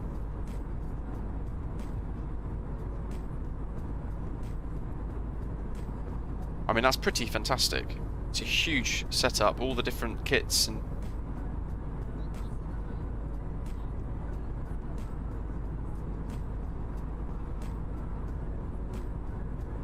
Brian uses the panels for the comms as well. Amazing. Let me just download that and I'll stick it on the screen for all of you guys to see if you're not already in our Discord. If you're not, then wait for the bot to pop a little thing in and make sure you do join our Discord server.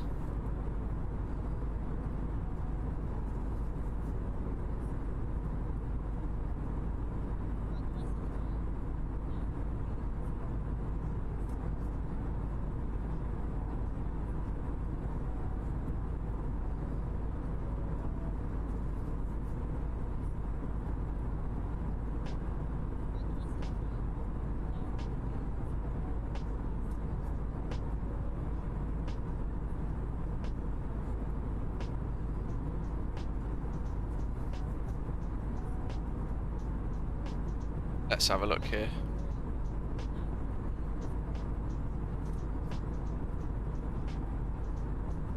literally mounting that at the moment so that you guys can see.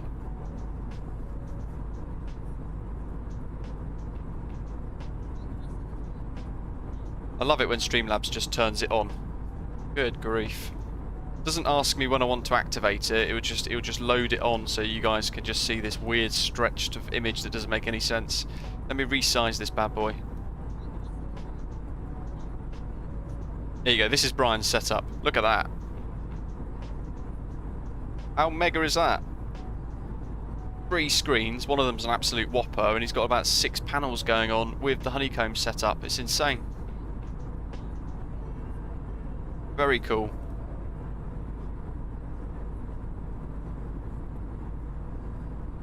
It puts mine to shame. I'm on a little IKEA desk still, for 60 quid. Oh dear.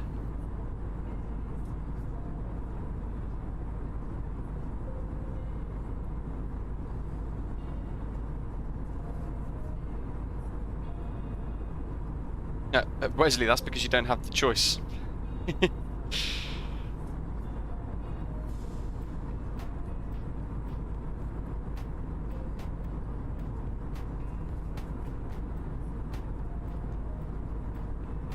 Ooh. Dan, thanks. There's another £10 in the pot. Fantastic. Really generous. Let me update that on Discord. I mean, even if we don't get much in total, we can still sort of... We've tried to do our little bit to help those dealing with the evil that is going on over there at the moment. The total pot now is £51.48. I mean, that's pretty amazing in itself. And of course now a couple of other streamers are starting to do fundraisers as well, which is really nice. So then as a community we can all start to sort of, I don't know, do our little bit and show a bit of solidarity with them, I guess. Orbex, of course, as well, are donating all proceeds to, you know, all of the profits and things from Ukrainian developers like Pyre Devco to relevant causes too, which is really nice. So some angles of the community doing their bit, and it's really nice to see.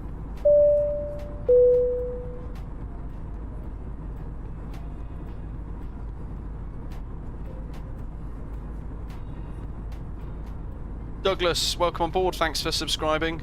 A very warm welcome on board to you. Jurassic, absolutely no problem at all.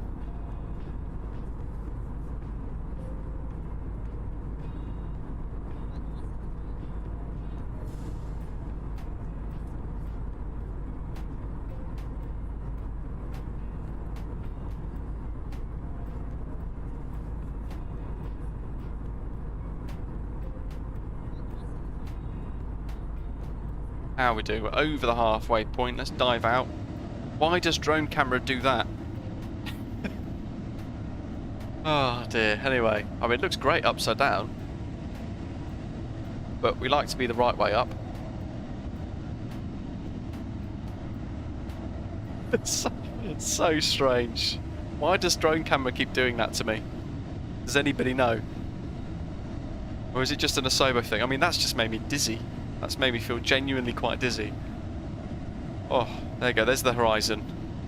Just take a minute.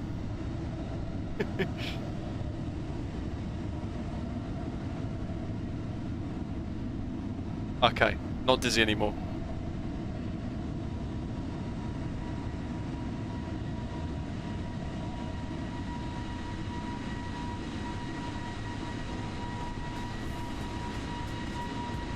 Ah, Mark, good to see.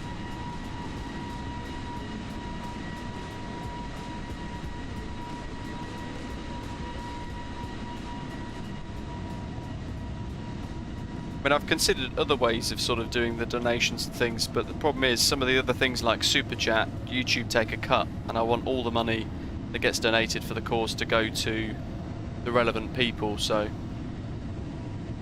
Mark, your drone camera doesn't do that. I must have a setting lying somewhere that's making it rotate then. I'd love to know what that is that's causing it.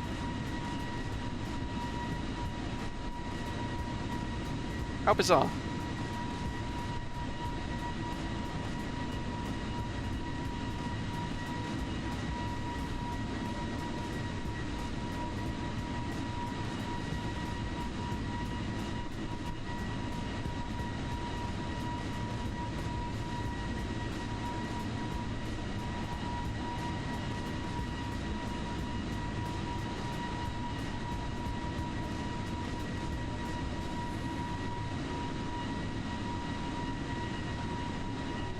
Oh, Brian, yes, thank you very much. Wow, generous. There's another £10 in the pot.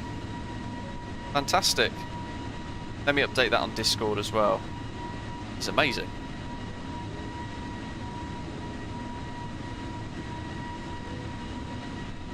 That's now £61.48 in the pot. Love it.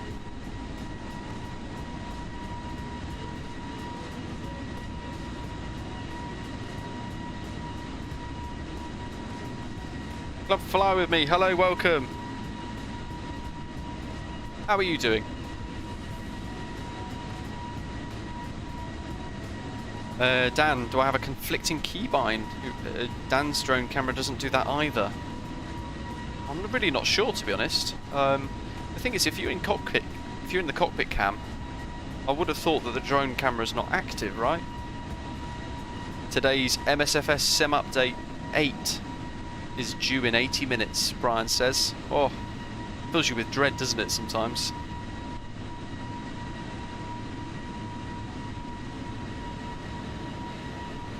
See what's down below. Another little screenshot just to put on Volanta. We are almost at Skopje.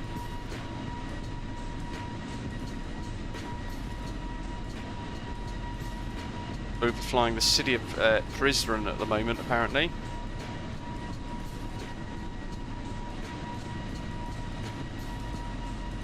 E-minus 80 minutes for Sim Update 8. There's a lovely bit of snow down there. And then off in the distance should be, well, it's through cloud, but drone camera's tilting itself once more. Through the cloud, off in maybe the horizon sort of direction, or in the distance of the horizon indeed.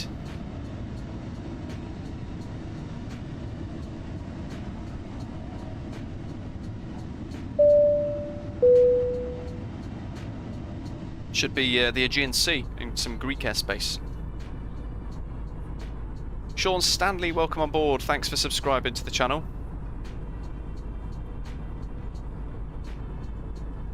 Mark's off to make a cuppa and change his community folder name before he forgets, before the update releases. And Paul's doing a fresh install once the update lands as well. Nice. Babyman has the same problem with the drone camera as well.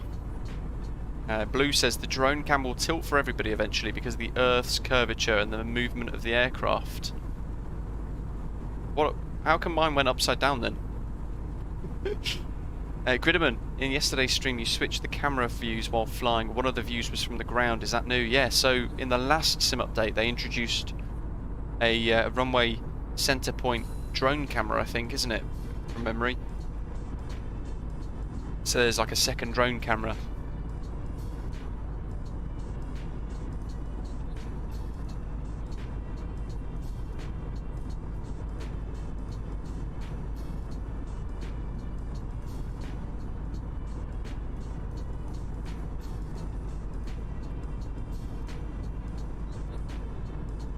Sure, new to flight sim, welcome.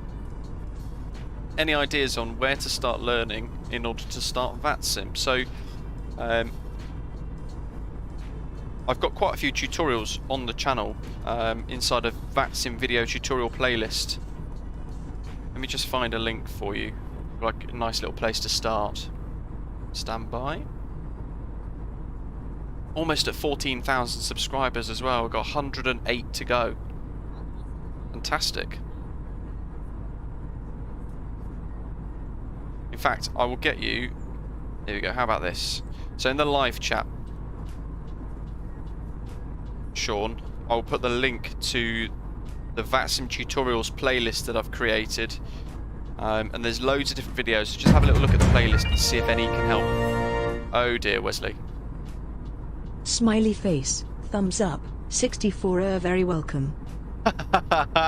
Yes, the bot just absolutely mugged you off. Oh, I love that. I do like the Streamlabs bot sometimes. Just summarises it into a smiley face, some thumbs up. Sayed, Thank you, hello to you. It's Uncle Airplane, love your work. Great to hear, thanks. Sean, one of the videos I've done is a top 10 tips for surviving your first flight on VATSIM, so do check that out as well. Ridderman, my bad, forgot to click the like button. That's unbelievable. Okay, you know the drill. If you've clicked it, then thank you. That's it, Jurassic. Bot was having none of it. I mean, I didn't even know how it would... What are those, some of the symbols? I don't get it. Does that sort of thing work on Twitch?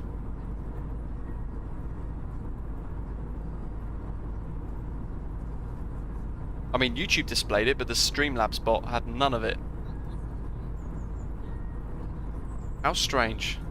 Thanks for the super chat though, Wesley, very generous.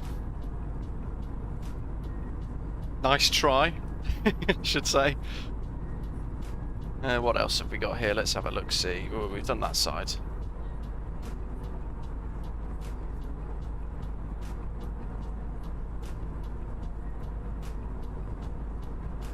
Mykonos winds now 010 degrees at 13 knots. So the wind's increasing. The cloud cover's increasing as well now because it's gone from few clouds to scattered clouds 1,500 feet, and the temperature's dropped from 14 degrees Celsius to 12 degrees Celsius. Yeah, 010 at 13. It was 010 at 12, so slight increase.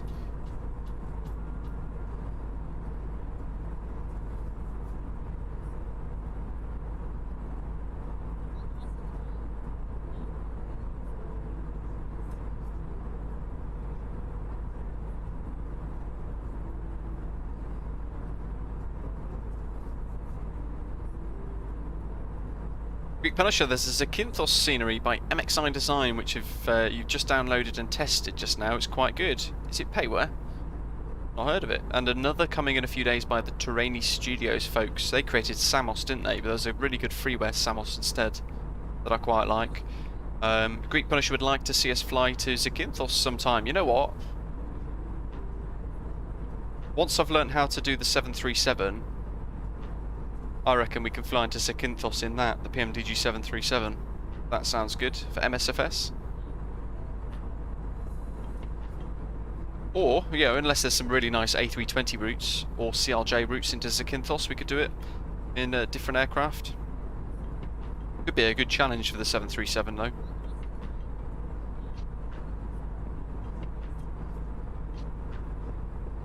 Brian, are you more of a 737 Boeing kind of guy then?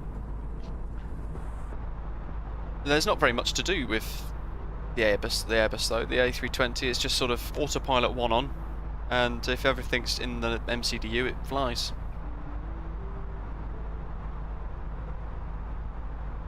How long has the Zakynthos by MXI been about then, Greek Punisher?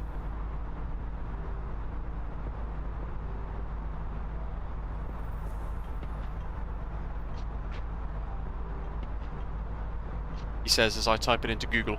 28th of January.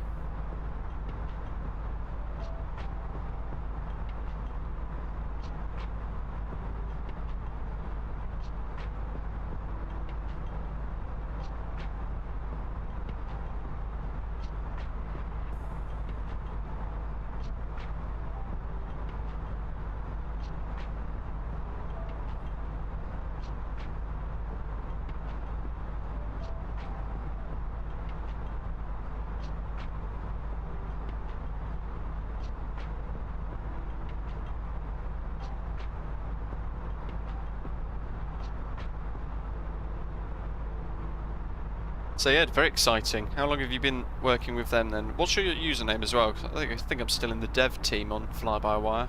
I can give you a little wave in the internal servers.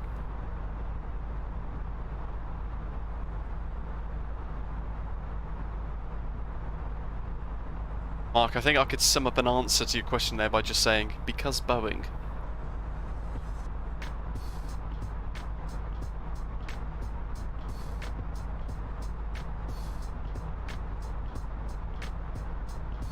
Thessaloniki, LGTS, Elpis is over the Aegean Sea, so we're almost there, folks.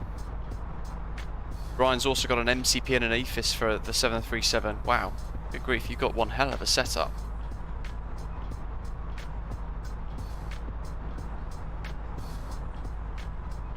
So let's tune the Mykonos VOR, RadNav. We want 110.0.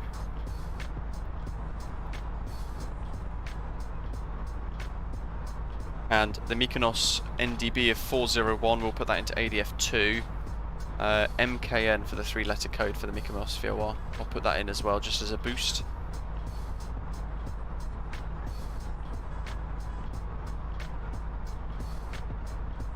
And the final approach to runway 34 with the VOR approach is 333. 333, so I'll put that into there.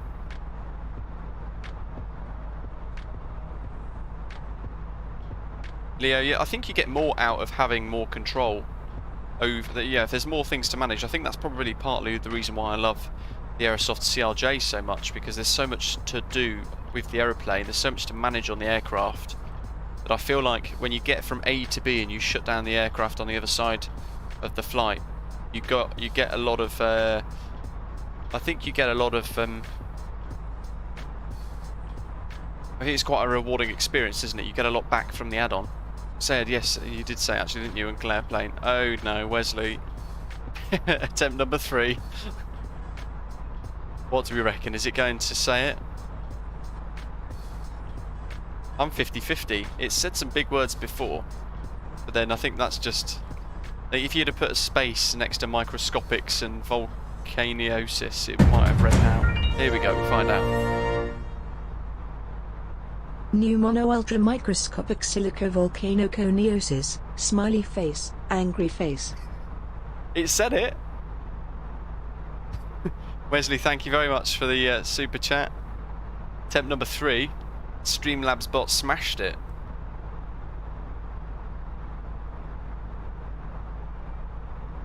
The bot didn't even break into a sweat. What are we doing? RadNav page, that's all tuned. We've got to think about top of descent at some point as well. Yeah, Brian, that's the big thing, isn't it? Once VNav and top of descent's working, then the fly-by-wire mod will be rather exceptional, won't it? So we want to be 6,000 by VARIX. Let's see what the old calculator says.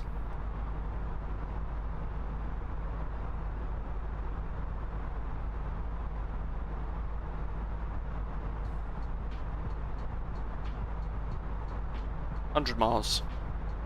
We'll call it 100.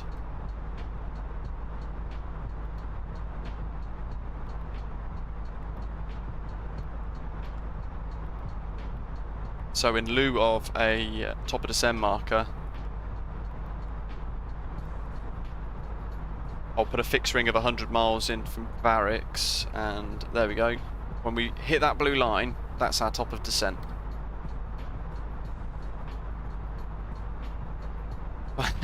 Mark, all the one before that Wesley tried, with all the symbols and things, all it did is read out the thumbs up. Wesley, mugged off is the saying.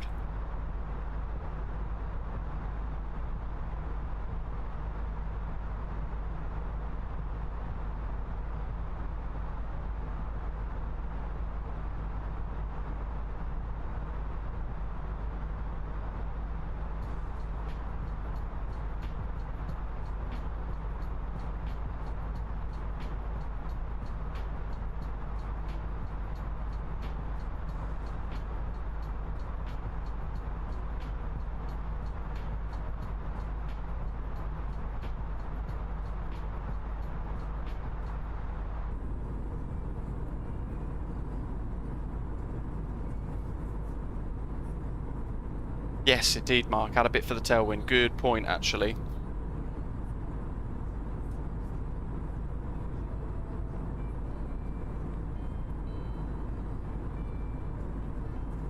So just prior to the line, we will start descent. I'll probably add maybe 5 miles on. Should be okay.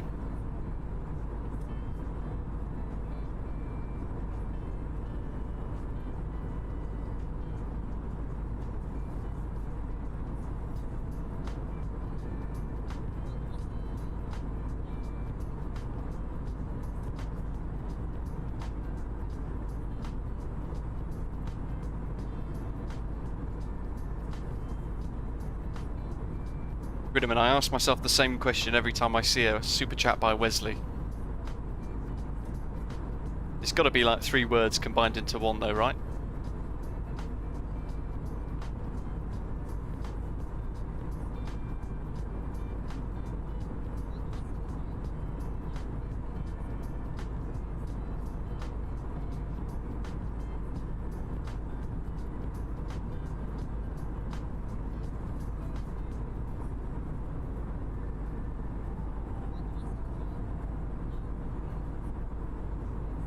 I do like these little ambient sounds. Diffuse is asking, any estimated time frame that you know of for the PMDG 737-800 specifically? Ooh.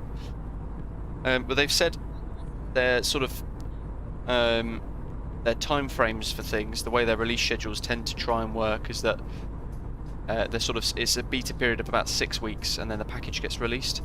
So I think once the PMDG 737-700 gets released,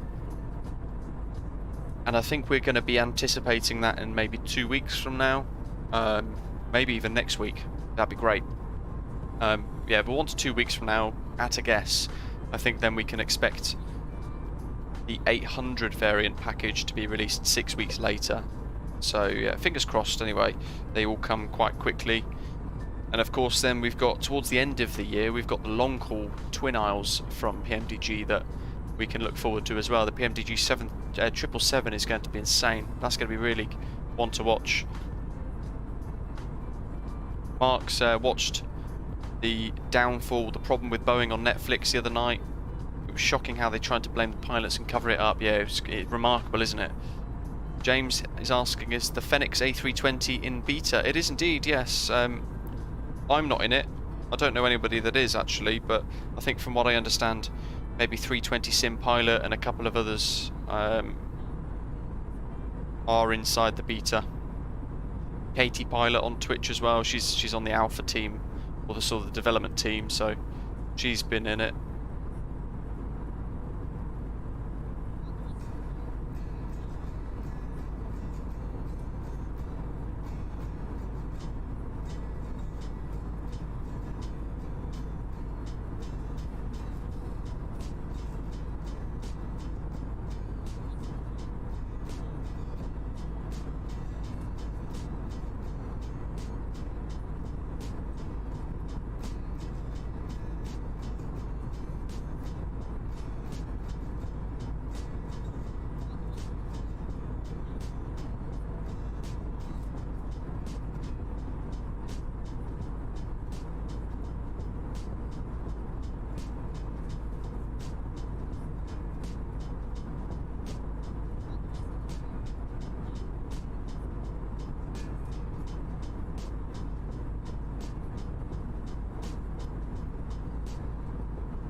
Greek Punisher, no problem at all. Have a good day. He's off to Zakynthos from Athens. Nice little route, actually. We'll watch landing later, make sure it's smooth. I will try my best. Mark,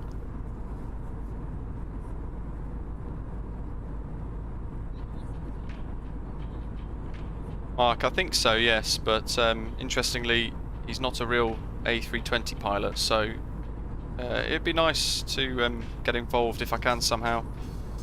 Do you recommend starting IFR? Sean, you know what? IFR is a bit easier, I think. Yeah, I mean, there's a lot of complexities to VFR flights on VATSIM, and indeed in real life as well, because you've got to do a lot of initial flight planning and things like that. But yeah, it's a tough one. I think airliner flights wise, I can recommend IFR because you have the beauty of a fixed flight plan. And providing you've planned it carefully and you've got the latest AirAx, the nav data and things like that from the likes of a Navigraph subscription, you tend to get fairly accurate routes generated, so then you can find the right SIDS and stars that meet the weather conditions and the particular restrictions at each airport. If you pick a small airport like Edinburgh or something like that, or Bristol, with a couple of departure routings, SIDS, and arrival routing stars, then you can kind of get a feel for how to do your flight planning and put it all on VATSIM and put it into action. So that'd probably be one thing I'd recommend.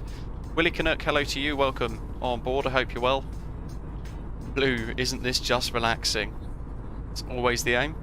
Until something goes wrong, like a control surface failure like yesterday's departure.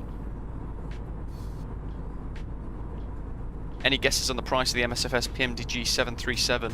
Well, each one has been packaged separately now, so I think they're aiming for it to be a reasonable price. I would like to see, well, I'd imagine it's going to be around about £2 to £3.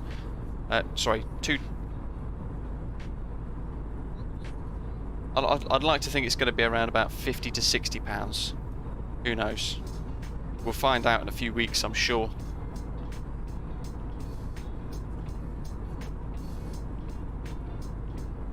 Wesley, no worries at all. Thanks for joining us.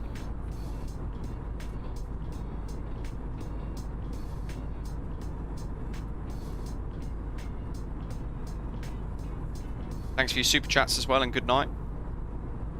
MSFS, Baby Man, yeah, MSFS, you're right indeed, saying that Microsoft Flight Simulator is a bigger market than P3D, so I guess it will cost less than the P3D version.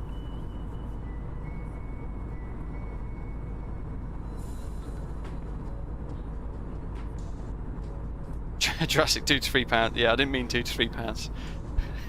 I was thinking of something else in the back of my mind when I was saying it.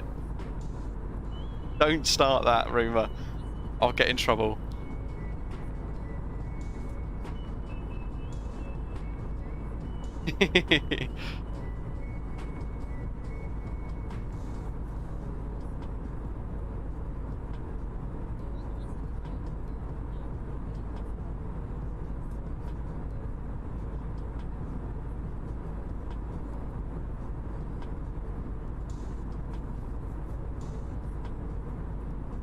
Yeah, James, I think you might go. I think you might be around the correct ballpark there yourself as well for Phoenix. I think that seems to be a bit of a sweet spot of a pricing point for Microsoft Flight Simulator high fidelity add-ons, doesn't it?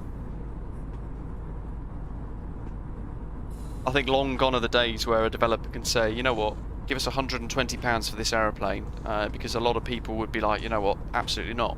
Apart from a core smaller group of people that want the high fidelity stuff, I think developers now, having such a big market available to them, can reduce the prices of add-ons, and they know then that they will sell more and thus make more money from it. So yeah, I think it's a great year to get into Microsoft Flight Simulator if you're not already on the sim flying yourself.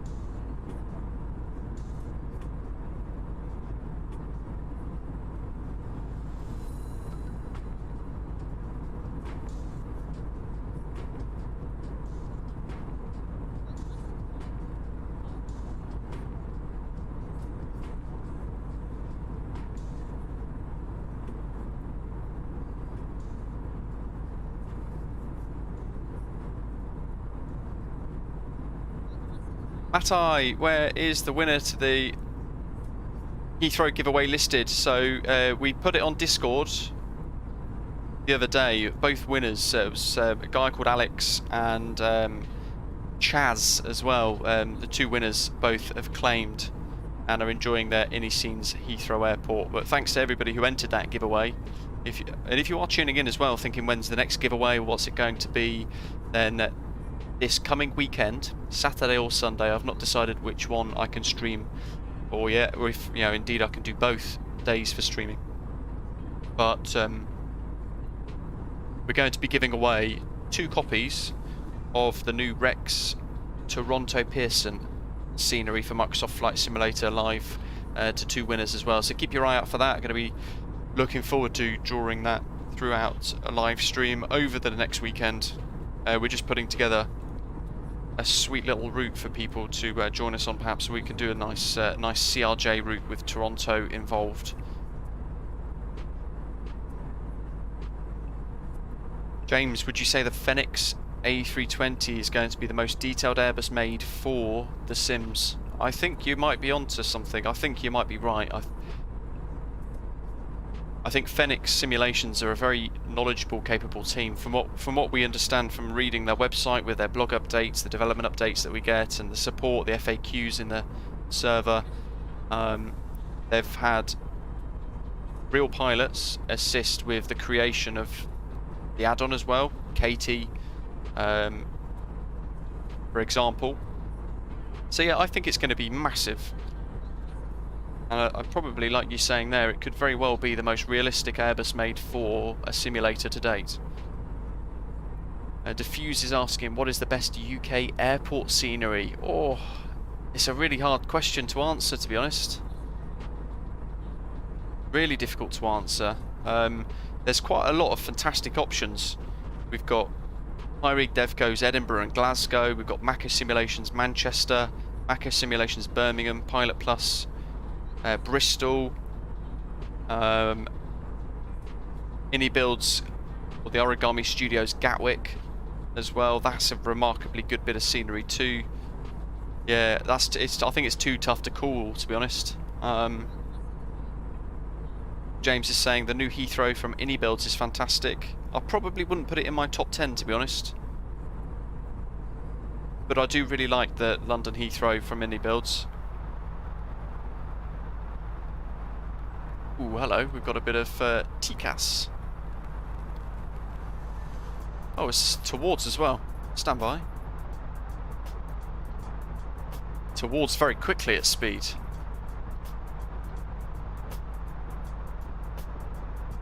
Let's turn that up. Let's put that on.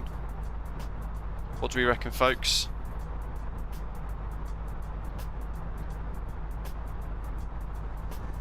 And we're turning towards... There he is, there he is, there he is. Got him. Peekaboo. Bit of Unicom.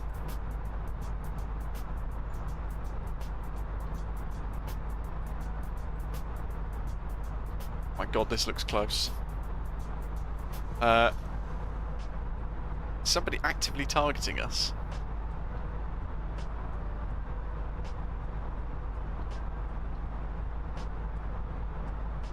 Who is it? Have a quick look on there. Oh yeah. Have a little look-see on a few things and see if we can spot who that is. No, that side. There he is. Zoom soon. Wow.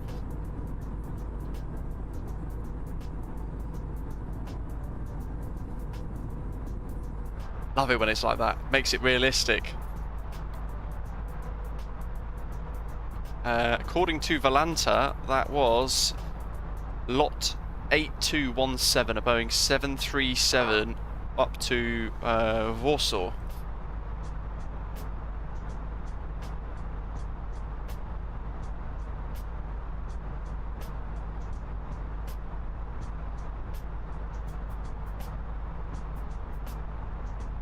Are you being stream sniped? I think that that would be quite cool, wouldn't it? I mean, a little bit of dread there where they start to turn towards you, but Love that. So he would have been flying on. Let's have a little look at some airways. Maybe we can spot him on an airway that's...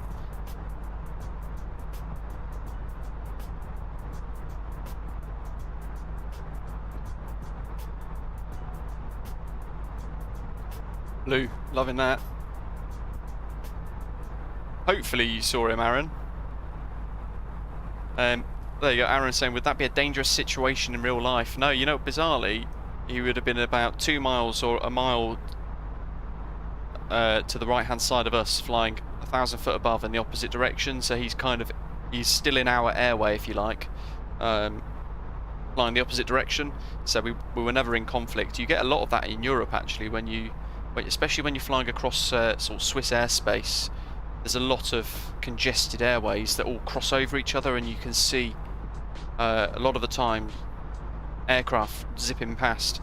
And in fact, if you want a real life example of that, I did a video trip of our flight back from Thessaloniki back in October, and I recorded a couple of aircraft zipping past us just like that, so do check that out if you've not seen it already.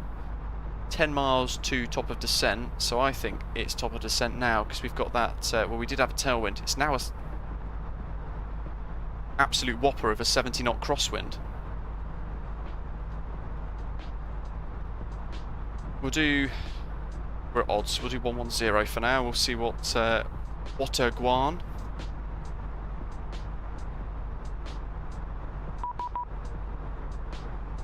(132.975).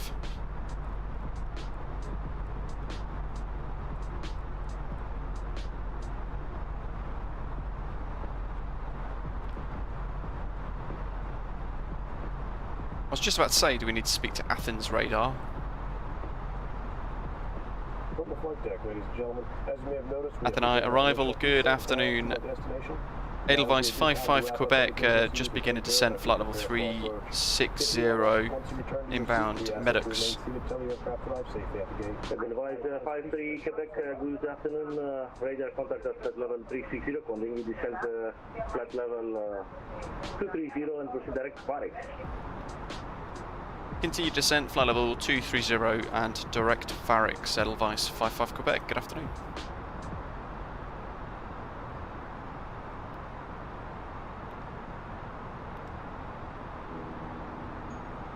So let's refresh the meta. We're on our way down. LGMK, wind 010 at 12.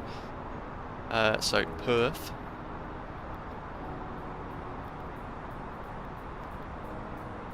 Derp, that's the one I want.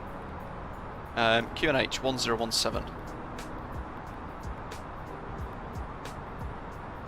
12 degrees Celsius and 010 at 12 knots.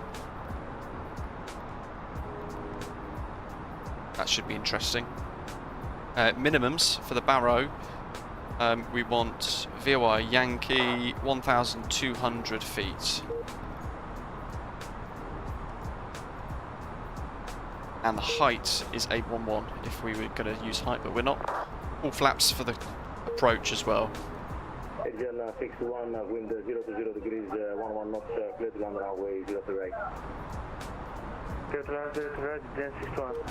Yeah, Aaron, I think TCAS would be more of an issue if you're on like MSFS multiplayer or something like that, because you've got people that won't necessarily respect the airways or anything like that. So when you're on VATSIM, 95% of pilots are flying as accurately as possible to the airways and the systems of the sky and things like that. So you shouldn't get TCAS going absolutely berserk in that instance. Approach, good day, 5 Bulgaria 808, inbound Nevra, descending to 7,000 feet. 5 Bulgaria 808, Kalispera, scope 7214.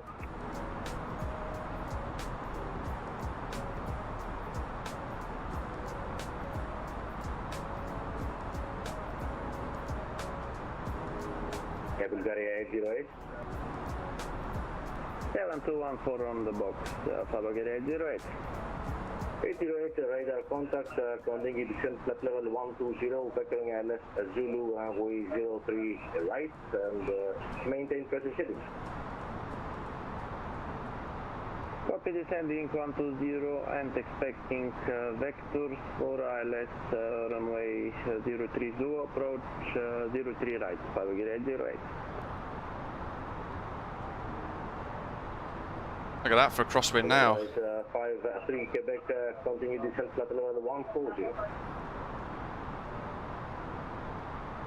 Continue descent, flight level 140, Edelweiss, 55 Quebec.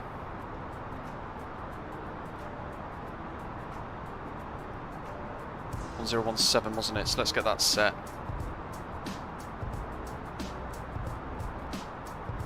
And that one's set.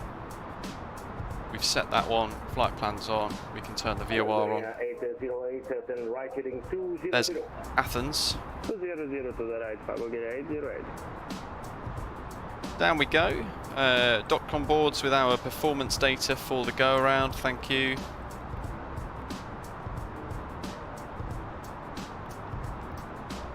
That'll round itself up. Oh, it didn't. Lovely.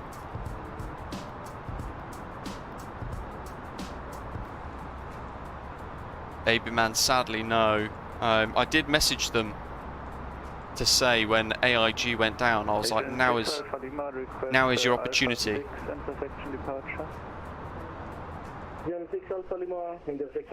I said to them, now is your chance, the perfect opportunity to get it released. But then they said they're on a break. Into descent, one of my favourite parts of the world to fly in the sim, around Greek airspace, the Greek islands. It's always rather nice. And hopefully we could do a bit of a buttery landing on touchdown.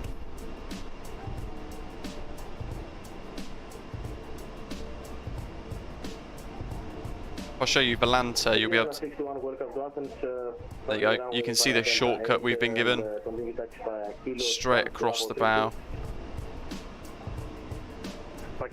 Left Delta 8, stand Bravo 61. And do we want flight recorder for the replay of the landing, folks?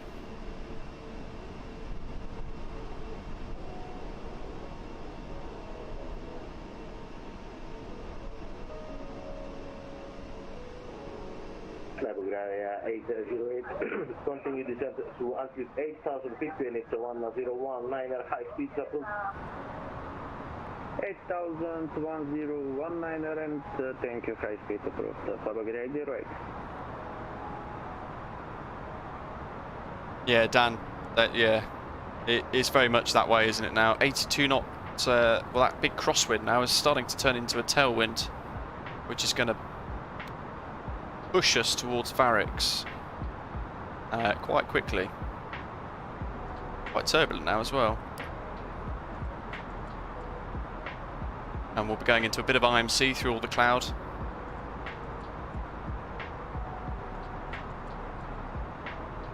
Eden 6 Alpha Lima ready for departure. Again, 6 Alpha Lima, wind 0 to 0 degrees, 11 knots, pivot runway 03 left in the section Alpha 6. The section Alpha 6, pivot takeoff 03 left, Vision 6 Alpha Lima.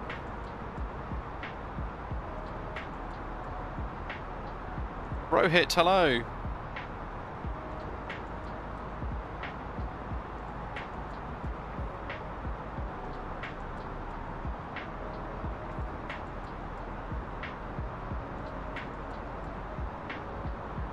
Advise 53 Quebec, continue descent to altitude 9,000 feet, QNH 1019er.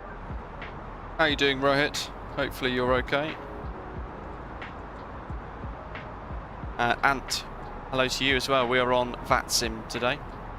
Still yet to actually fly and try POSCON, to be honest. Advise 53 Quebec. Last message.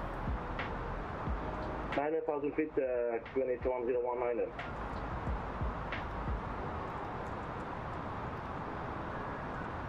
Just say again, you're very muffled. Continue descent to flight level connection altitude 9,000 feet, QNH 1019er. Thank you, sorry. Descend 9,000 feet, QNH 1019er. Edelweiss 55 Quebec. Matthew Finney, welcome on board. Thanks for hitting subscribe. QNH1019 now. That's interesting. That'll be... Is that the Athens ATIS?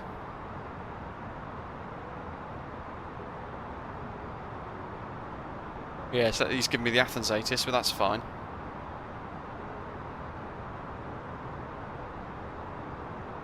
The Mykonos QNH has just changed. In fact, the weather's changed a bit more as well. So 808, please confirm your altitude. this will be the final time I change this. 1018. I think we are at 6,000, but we can climb 8,000. So I have some problems. Even more of a crosswind component now. Actually, I've got that wrong. I have no problem, but there is a mountain ahead which the MSA is 6,600. Okay. It's up to you. Affirmative, we have visual contact. Is 1018 in Mykonos doctor on board, but he's told us.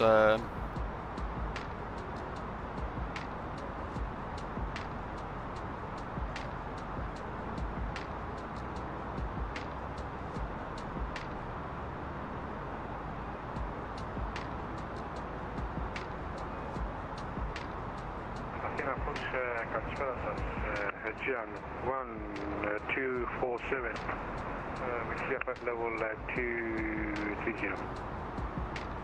Aegean 247, Kalispera, squawk 7206. Squawk 7206, Aegean. I think we've got everything set up. When we get towards Mykonos, we'll change this to QNH 1018. So I'll leave the standby instrument at that. Flight level 170. Flight level 170, E26 Alpha Lima. He might have given us the Athens QNH based upon his radar control, without complicating all the different altitudes. Flight level 390. Osprey 7 Whiskey Alpha, good afternoon. Radar identified flight level 390. Do you wish to descend? Affirm, requesting descent, Osprey 7 Whiskey Alpha. Osprey 7 Whiskey Alpha, counting descent flight level 230. Rohit, thanks for subscribing as well. Very warm welcome on board to you. Bugsy saying you need a CD to play this. No, you don't. You download it all through the Microsoft Store, and there's a lot of people in the community that use it on Steam as well.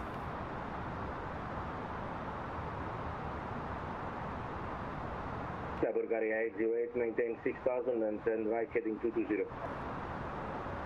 6,000 to the right, 808. Jay's just beginning his approach to Mykonos. Shall we get... 247, confirm, squawk 7206. Should we get the flight recorder mod fired up, ready to go as well, so we can record and replay the landing? Aegean 6 Alpha Lima, proceed direct Lima Mike Oscar VOR. Direct Lima Mike Oscar. Rohit, fantastic. Love the oceanic tutorial video for VATSIM. Great to hear. 7206 Aegean 247. Of course, the cross the ponds coming up. The next cross the pond edition's coming up over the next couple of weeks, isn't it? Then right heading 220, descent flight level 140. Just about Copy the right turn, please. audible for me, this controller. Right heading 220, descent flight level 140. Right heading 220 down to 140, Aegean 247. Aegean 247, expect vectoring ILS Zulu round 0 to right. And we expect Zulu for runway 03 right, Aegean 247. Edelweiss 53 Quebec, radar service terminated, monitor Unicom 1.8, have a nice flight, bye bye. Monitor Unicom 122.8 and radar service terminated to Edelweiss 55 Quebec. Thank you for the ATC. Good night.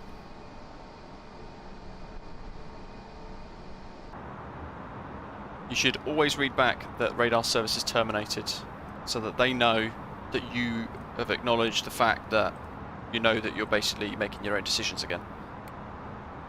It's a bit of a VFR thing almost.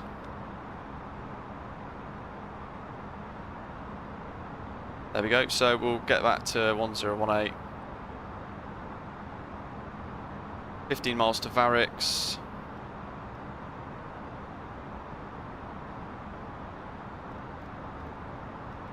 I reckon we could just do maybe 800 feet per minute to VARIX, as long as we're at 6,000 by then. There's an aircraft passing behind.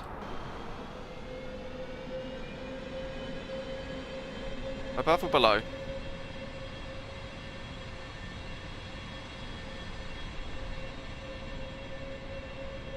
I can't see him.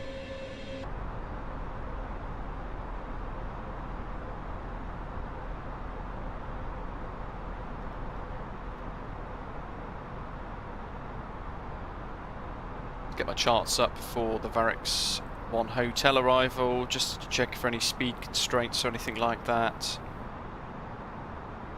And you know what actually I want is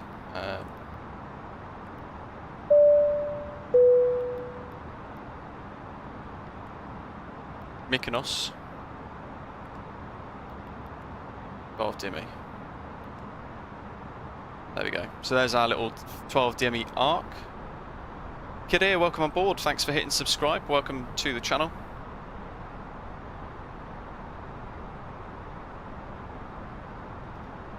Would I recommend Volantas? Brian's asking. Yeah, you know what, I would.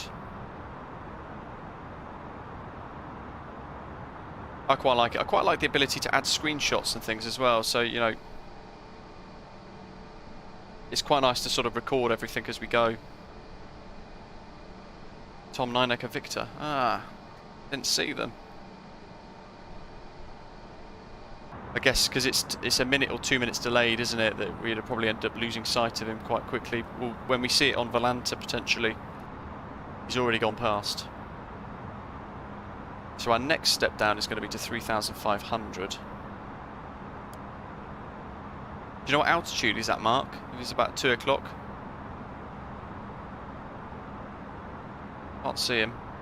Look at that, beautiful.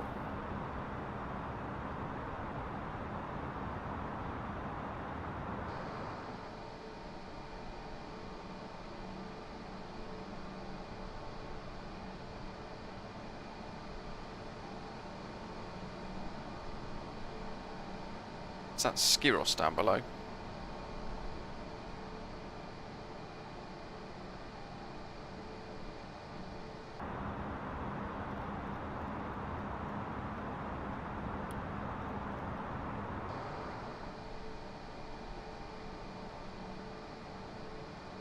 So it's views like this, conditions like this is why I love flying through the Greek islands.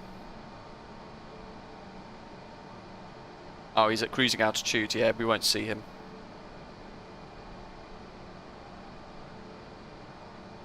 Generic pilot, sim update 8, when is it coming? In about an hour and 20 minutes. From, oh, actually no, 4 o'clock UK time, isn't it? In 20 minutes time. VARIX. Mykonos traffic, Edelweiss, 55 Quebec, A32NX is inbound, VARIX 1 hotel arrival, descending through 5,000 feet. The VOR Yankee approach, runway 34, will report on finals. Mykonos traffic.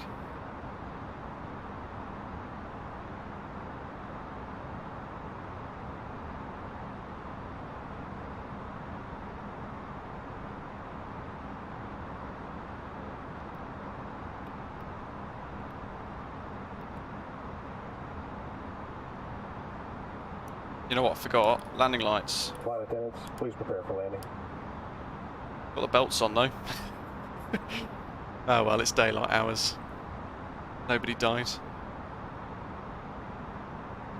Jurassic, no, really, it's a great time to start a flight because you can fly whilst all the chaos is going on around you and you're not updating anything.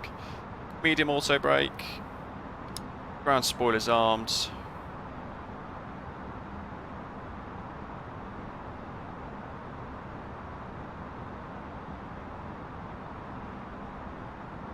.12 DME, 3,500, 3 degrees step down to 2,000 feet.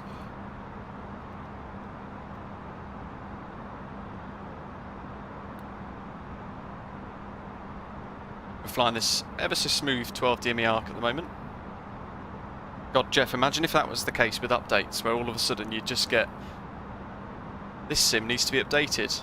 Exiting flight in 5. You'd be fuming, wouldn't you? There we go. So Mykonos is literally underneath that cloud. In fact, last time we flew in, it was a similar sort of scenario. But look at that. How fantastic.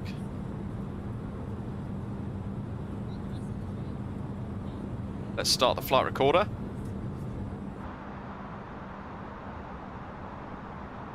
And we're flying the green dot speed now. We're at 3,000 feet, so we will hold at 3,500 for a little while.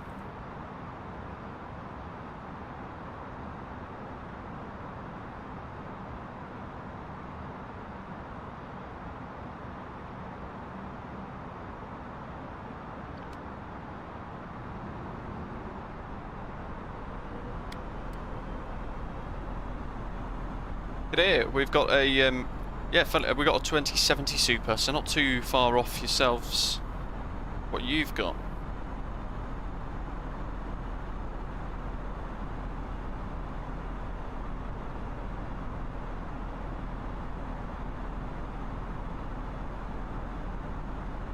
Baby man, I'm very much the same. Been with Microsoft Flight Simulator since launch, and having watched it develop and just improve all the time, it's just remarkably good now, isn't it? Let's go flaps 1, we want about 180, 190 for this next bit. Helps slow the aeroplane down. On to finals. Keep smashing the like button, folks, as well. 30 to go, perhaps we can get to a bit closer to 100 if we can.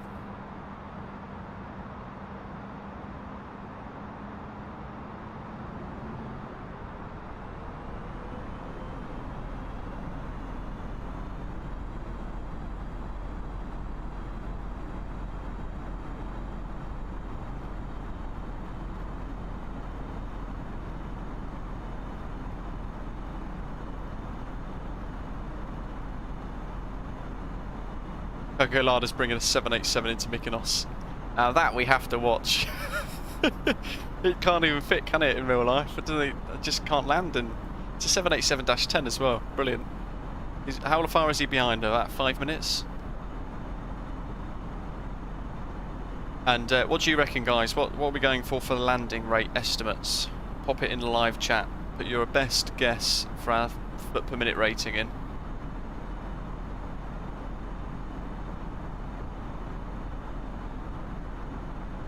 There's Mykonos. There's the airport, actually, for that matter. There's the runway. That doesn't do anything anymore.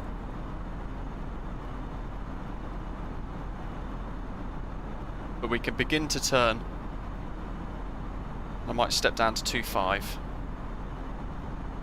We want 333. We might actually intercept this quite nicely.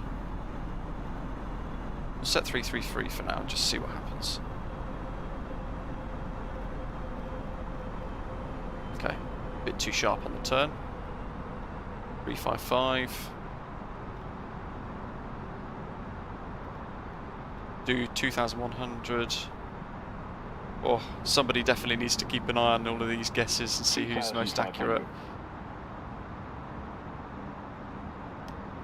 Laps 2. 10 miles. Sean, that's the heavy division mod.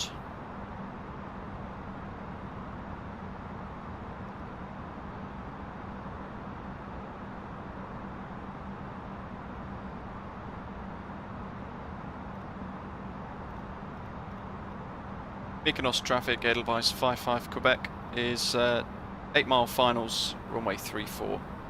VOR approach, Mykonos traffic. Ah, brilliant. So the VOR is out. Not ideal.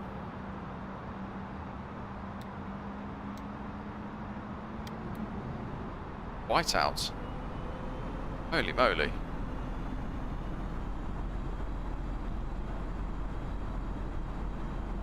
Gear down. See it. We might want track mode for this, so we'll do 333 track. Get rid of that.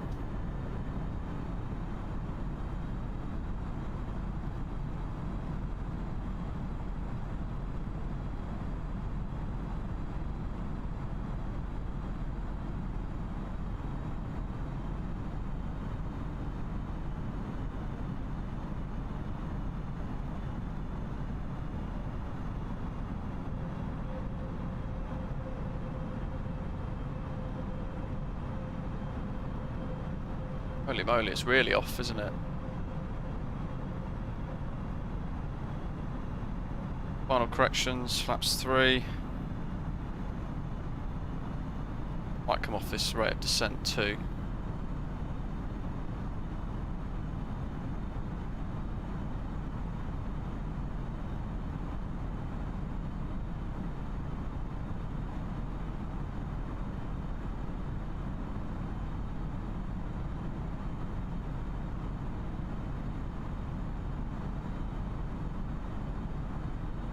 And we wanted 3.5 for the missed approach. Okay, that's looking good. And now we'll go full flaps. We're drifting still.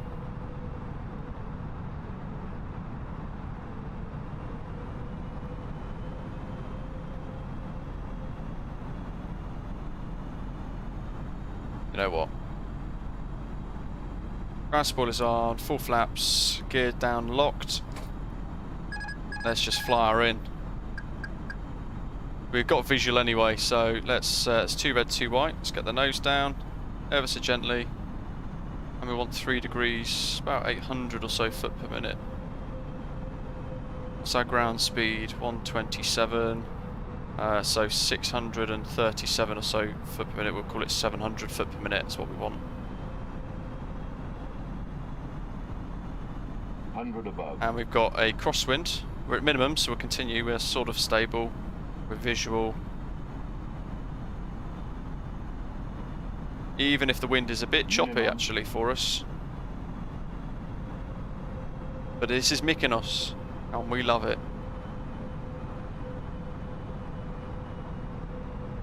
1,000.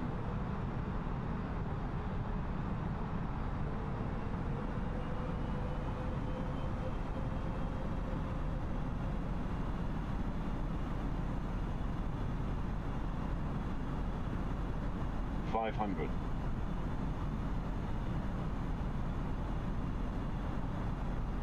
500. 400. 300. 200. 100. 50. 40. 30. 20. 10. 5.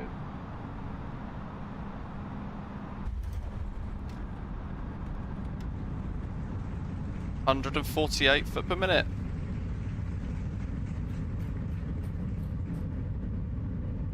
We've missed that, so we'll come off the brakes.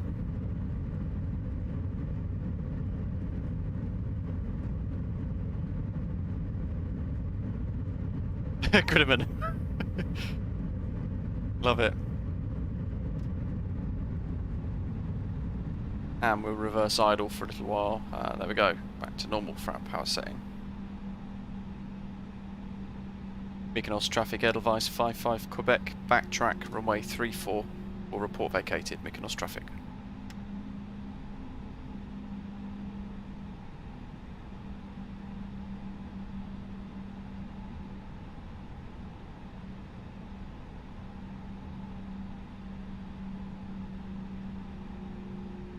Mykonos traffic, Osprey 7 Whiskey Alpha 6 miles VOR 34. 6 miles. Yeah, there's quite a lot of close people actually. With the guesses. Chris Twigger, what's the landing rate add-on? It's called Landing Rate Monitor. I did a video on it very recently, so do have a little look. Why does it sometimes call retard and sometimes it doesn't? So if you leave any throttle setting in the Airbus, it will tell you retard, which means close the throttles. Brian, is this payware? It is indeed. This is 29Palms Mykonos for Microsoft Flight Simulator, and it's available on Contrail. But if you don't get it, it's because you have already retarded the levers, the thrust levers, which is basically you put the throttles to idle. Here's the new terminal. Look at this.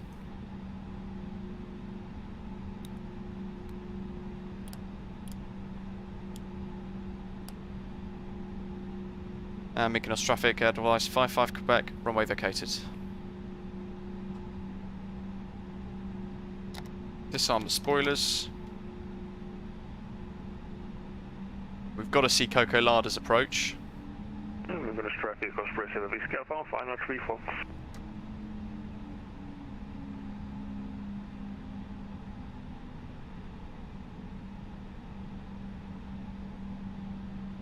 And we've got to replay our landing as well, so I will leave the engines running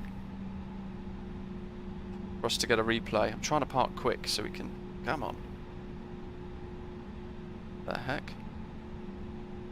Oh, look at that terminal building. It looks insane.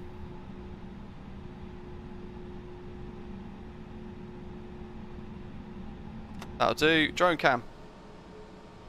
Left the runway lights and stuff on, but I just want to get over to the runway.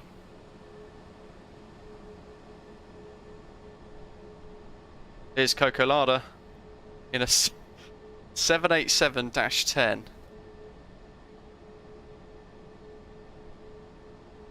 Landing at Mykonos, which I don't think it can in real life actually do. But at Osprey Airways we like to just do stuff anyway, see what happens. Ah dear. Here we go. The question is, will he stop in time? If you want to get our channel liveries, by the way, this is one of them. You can download it on our website, britishAvgeek.com/liveries. Tailwind indicated by the windsock there. Oh. There's the church. Priest be praying hard for this guy. What the? He's done a go around. Going around. There's a screenshot. Oh, lovely. So he's done that.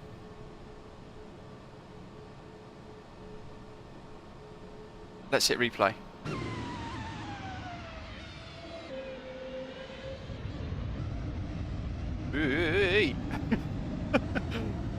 Okay.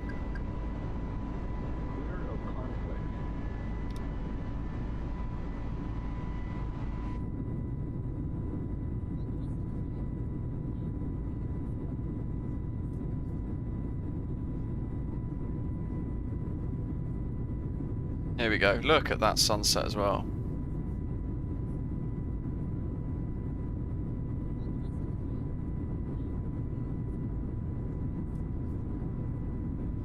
Aaron, yeah, you need to have the liveries.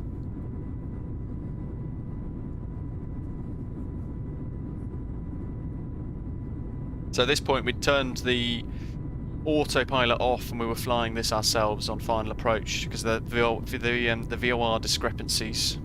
But this is the flight recorder replay program. Do smash the like button if you have enjoyed today. If you're new to the channel, I'd love it if you hit subscribe as well. A very warm welcome to you if you are tuning in, perhaps for the first time. Mr. Swedish Moto, check out my AIG model matching tutorial that I've done on the channel, and hopefully that will help. There's Coco Lada on the downwind leg.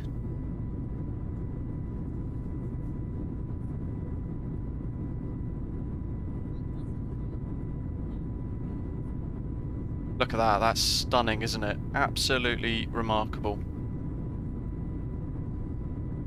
Is it possible to come in on the other end? It is, Brian, yes. You could do a circle to land procedure, but it's not charted. It's a visual only, manually flown procedure. Very rarely used, in fact.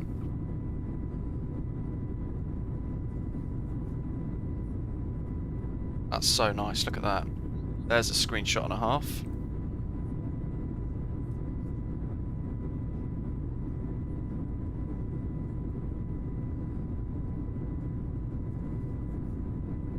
Stunning.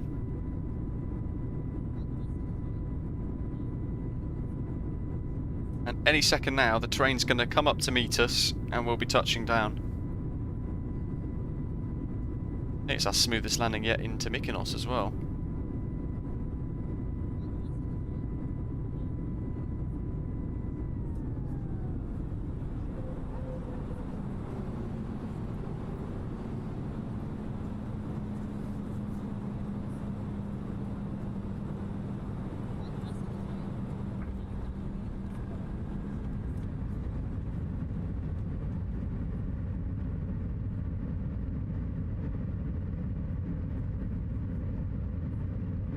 Ooh, Jurassic. Connection lost just popped up for you. That's because it's now Sim Update 8 update time. Exciting.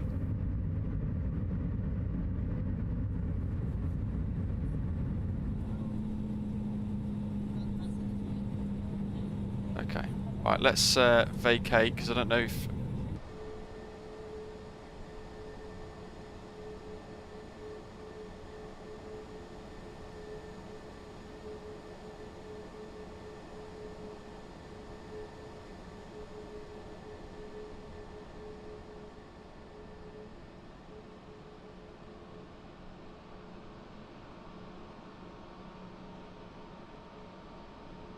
Don't know if Coco Lada is on finals again yet.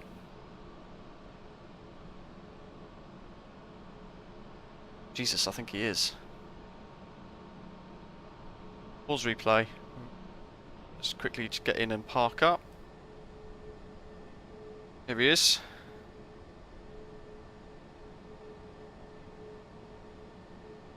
And then we're going to have a little look around the terminal building as well, because they've got the new 29Palms Mykonos to go and explore and enjoy as well, of course, so we've got to check it out in good detail while we're here.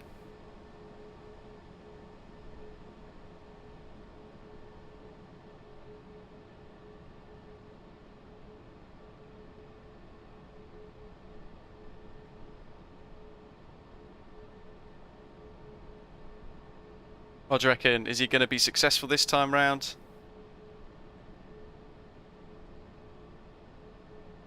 I reckon he had a bit of a tail strike on that previous departure, you know. Cross traffic, cross pressure, Whiskey Alpha, final 34.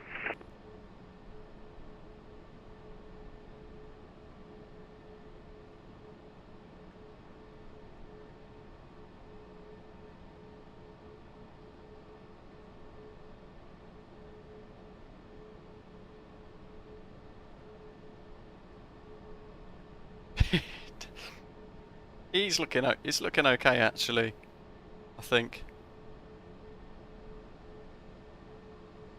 Gorgeous golden hour views indeed. He's looking okay. His rate of descent's probably a little bit higher than we can see at the moment. Getting him back on profile. No. Ye of little faith.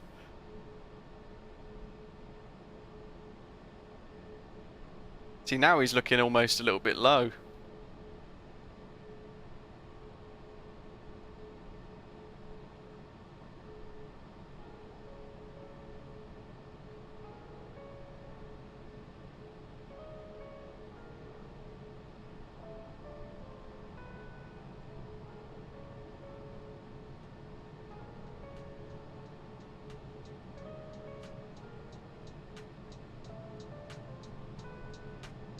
Brian, yeah, this is payware. It's made by 29Palms and it's available for purchase on contrail.shop, the Contrail web store. Ooh. Hello, was that a little stall at the end? He's down though, by the looks of it. Look at that. I think it's the first Osprey Airways 787-10 into Mykonos. I think he literally was coming in on the stick shaker there. Love our channel liveries, it's fantastic. That one painted by Frex. He smashed it. Let's have a look at the terminal while he taxis in, and I should probably turn the lights and things off.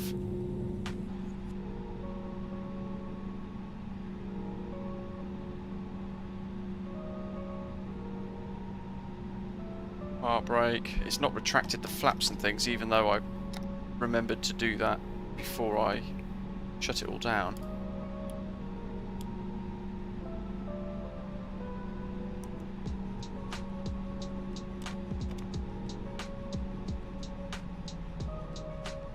Right. So let's do the first test. Stairs.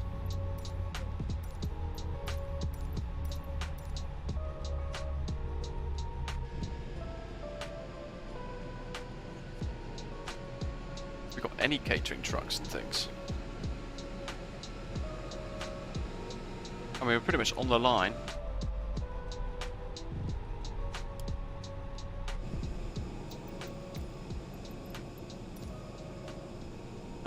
Looks like we've got no ground surfaces. The new terminal building looks really nice. The work done to that.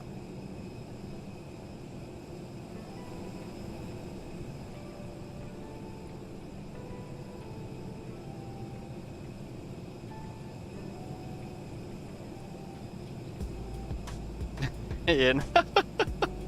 Aaron, yeah, that's mad.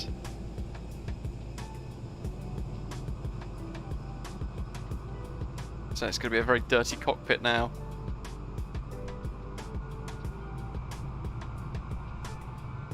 Quite a lot of new features here actually now. Any hotels, you know what? It would be remarkable if the whole of Mykonos was modelled, wouldn't it? All the hotels and things included.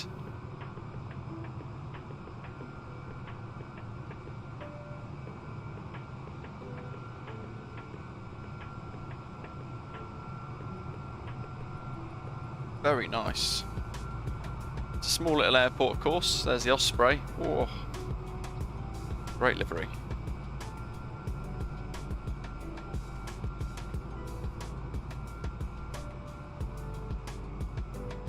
The links for this are in the description down below as well in the live stream. So if you want to get your hands on this newly updated Mykonos, it's now version 2.0 by 29Palms. All you've got to do is click the link. Look at that. Thought we could actually read the sign. We actually can read the sign. Total project budget 55,500,000 euros. Whew. From Fraport. Brian, there is a Rhodes airport, I think.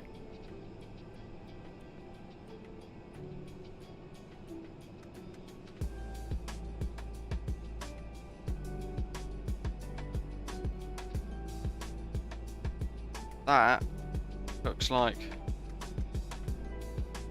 all of the features covered. So a lot of these sort of buildings here around the airport have been modelled as well by hand, by Contrail, to sort of give it a bit more of a realistic Greek island feel, which is quite nice. And of course you've got like the church and things added over there in the distance.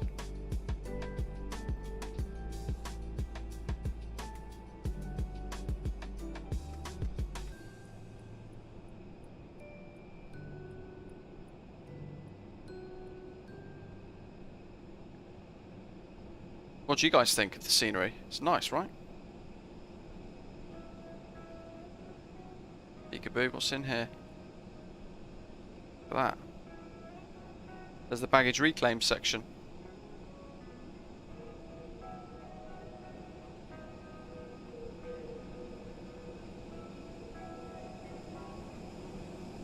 They're selling Mykonos Airport for $15. Oh, you mean oh dear, yeah, I know what you mean.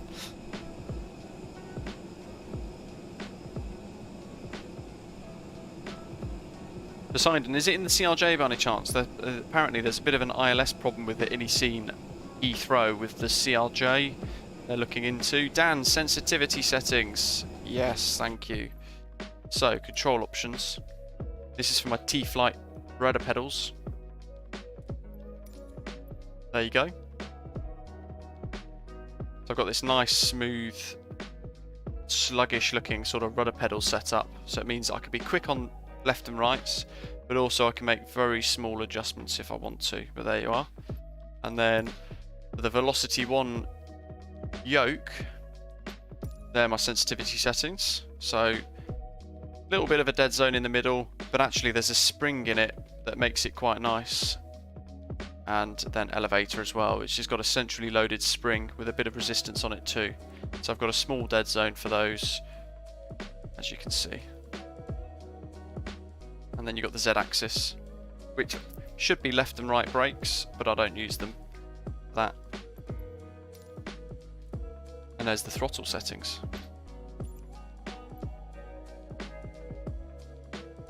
Oh, by the way, if you're looking at how to do the landing rate manager to get the software pop-up, so I've had it quite a lot in the questions recently.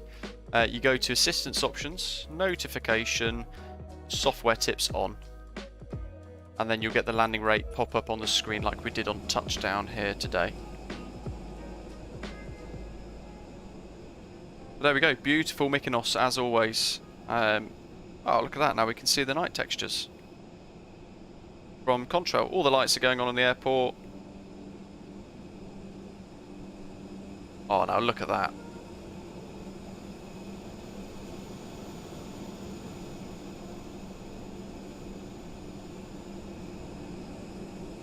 Got the wing droop as well. The flybywire A32NX and Poseidon. Strange. I have to speak to them in their Discord and see what the crack is. Dan, yes, we use the toe brakes on the rudder pedals as well. Yes. There we go. Mykonos at night as well. Beautiful. Love the Greek islands. One of my favourite places in the sim to go and explore. But interesting that we don't have any ground services, so I might pass that back to Contrail to sort of explore, because I even expected catering of things to appear there. A bit strange. Always nice to end with a bit of connection with ground services, isn't it, at least? But there we go. Brian, this has been an excellent stream. Thank you. Thank you very much for your kind words. Thanks to Wesley dropping multiple super chats earlier. Flight 477 as well for a super chat at the beginning of today's stream. All of our new subscribers as well. Welshiart, Chaz Lyons, Yordi, Liku, Stathis, Douglas, Sean, Rohit, Matthew, Kidir, and anybody else that's not popped up. Very warm welcome on board to you, and if you've not hit subscribe, then please do tickle the red shiny button and give the live stream a like too.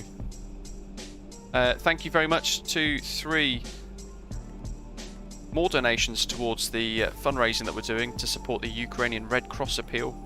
For everything going on over there at the moment, we'll keep the sort of donation pot open until Saturday for people that might want to donate if they wish, should they wish, and then I'll send it off in a pool sort of bulk load on behalf of the channel. Thanks to our controllers and Cocolada and others for flying along as well. David A flew along earlier with time constraints, couldn't wait around for us.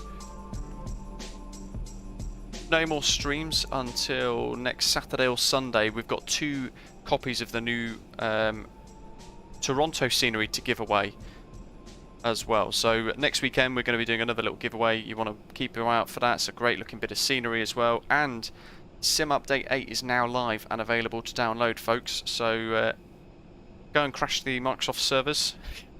I'm about to go and join the queue as well. And thank you very much for watching. As always, take care everybody, and I'll see you soon. Have a good week.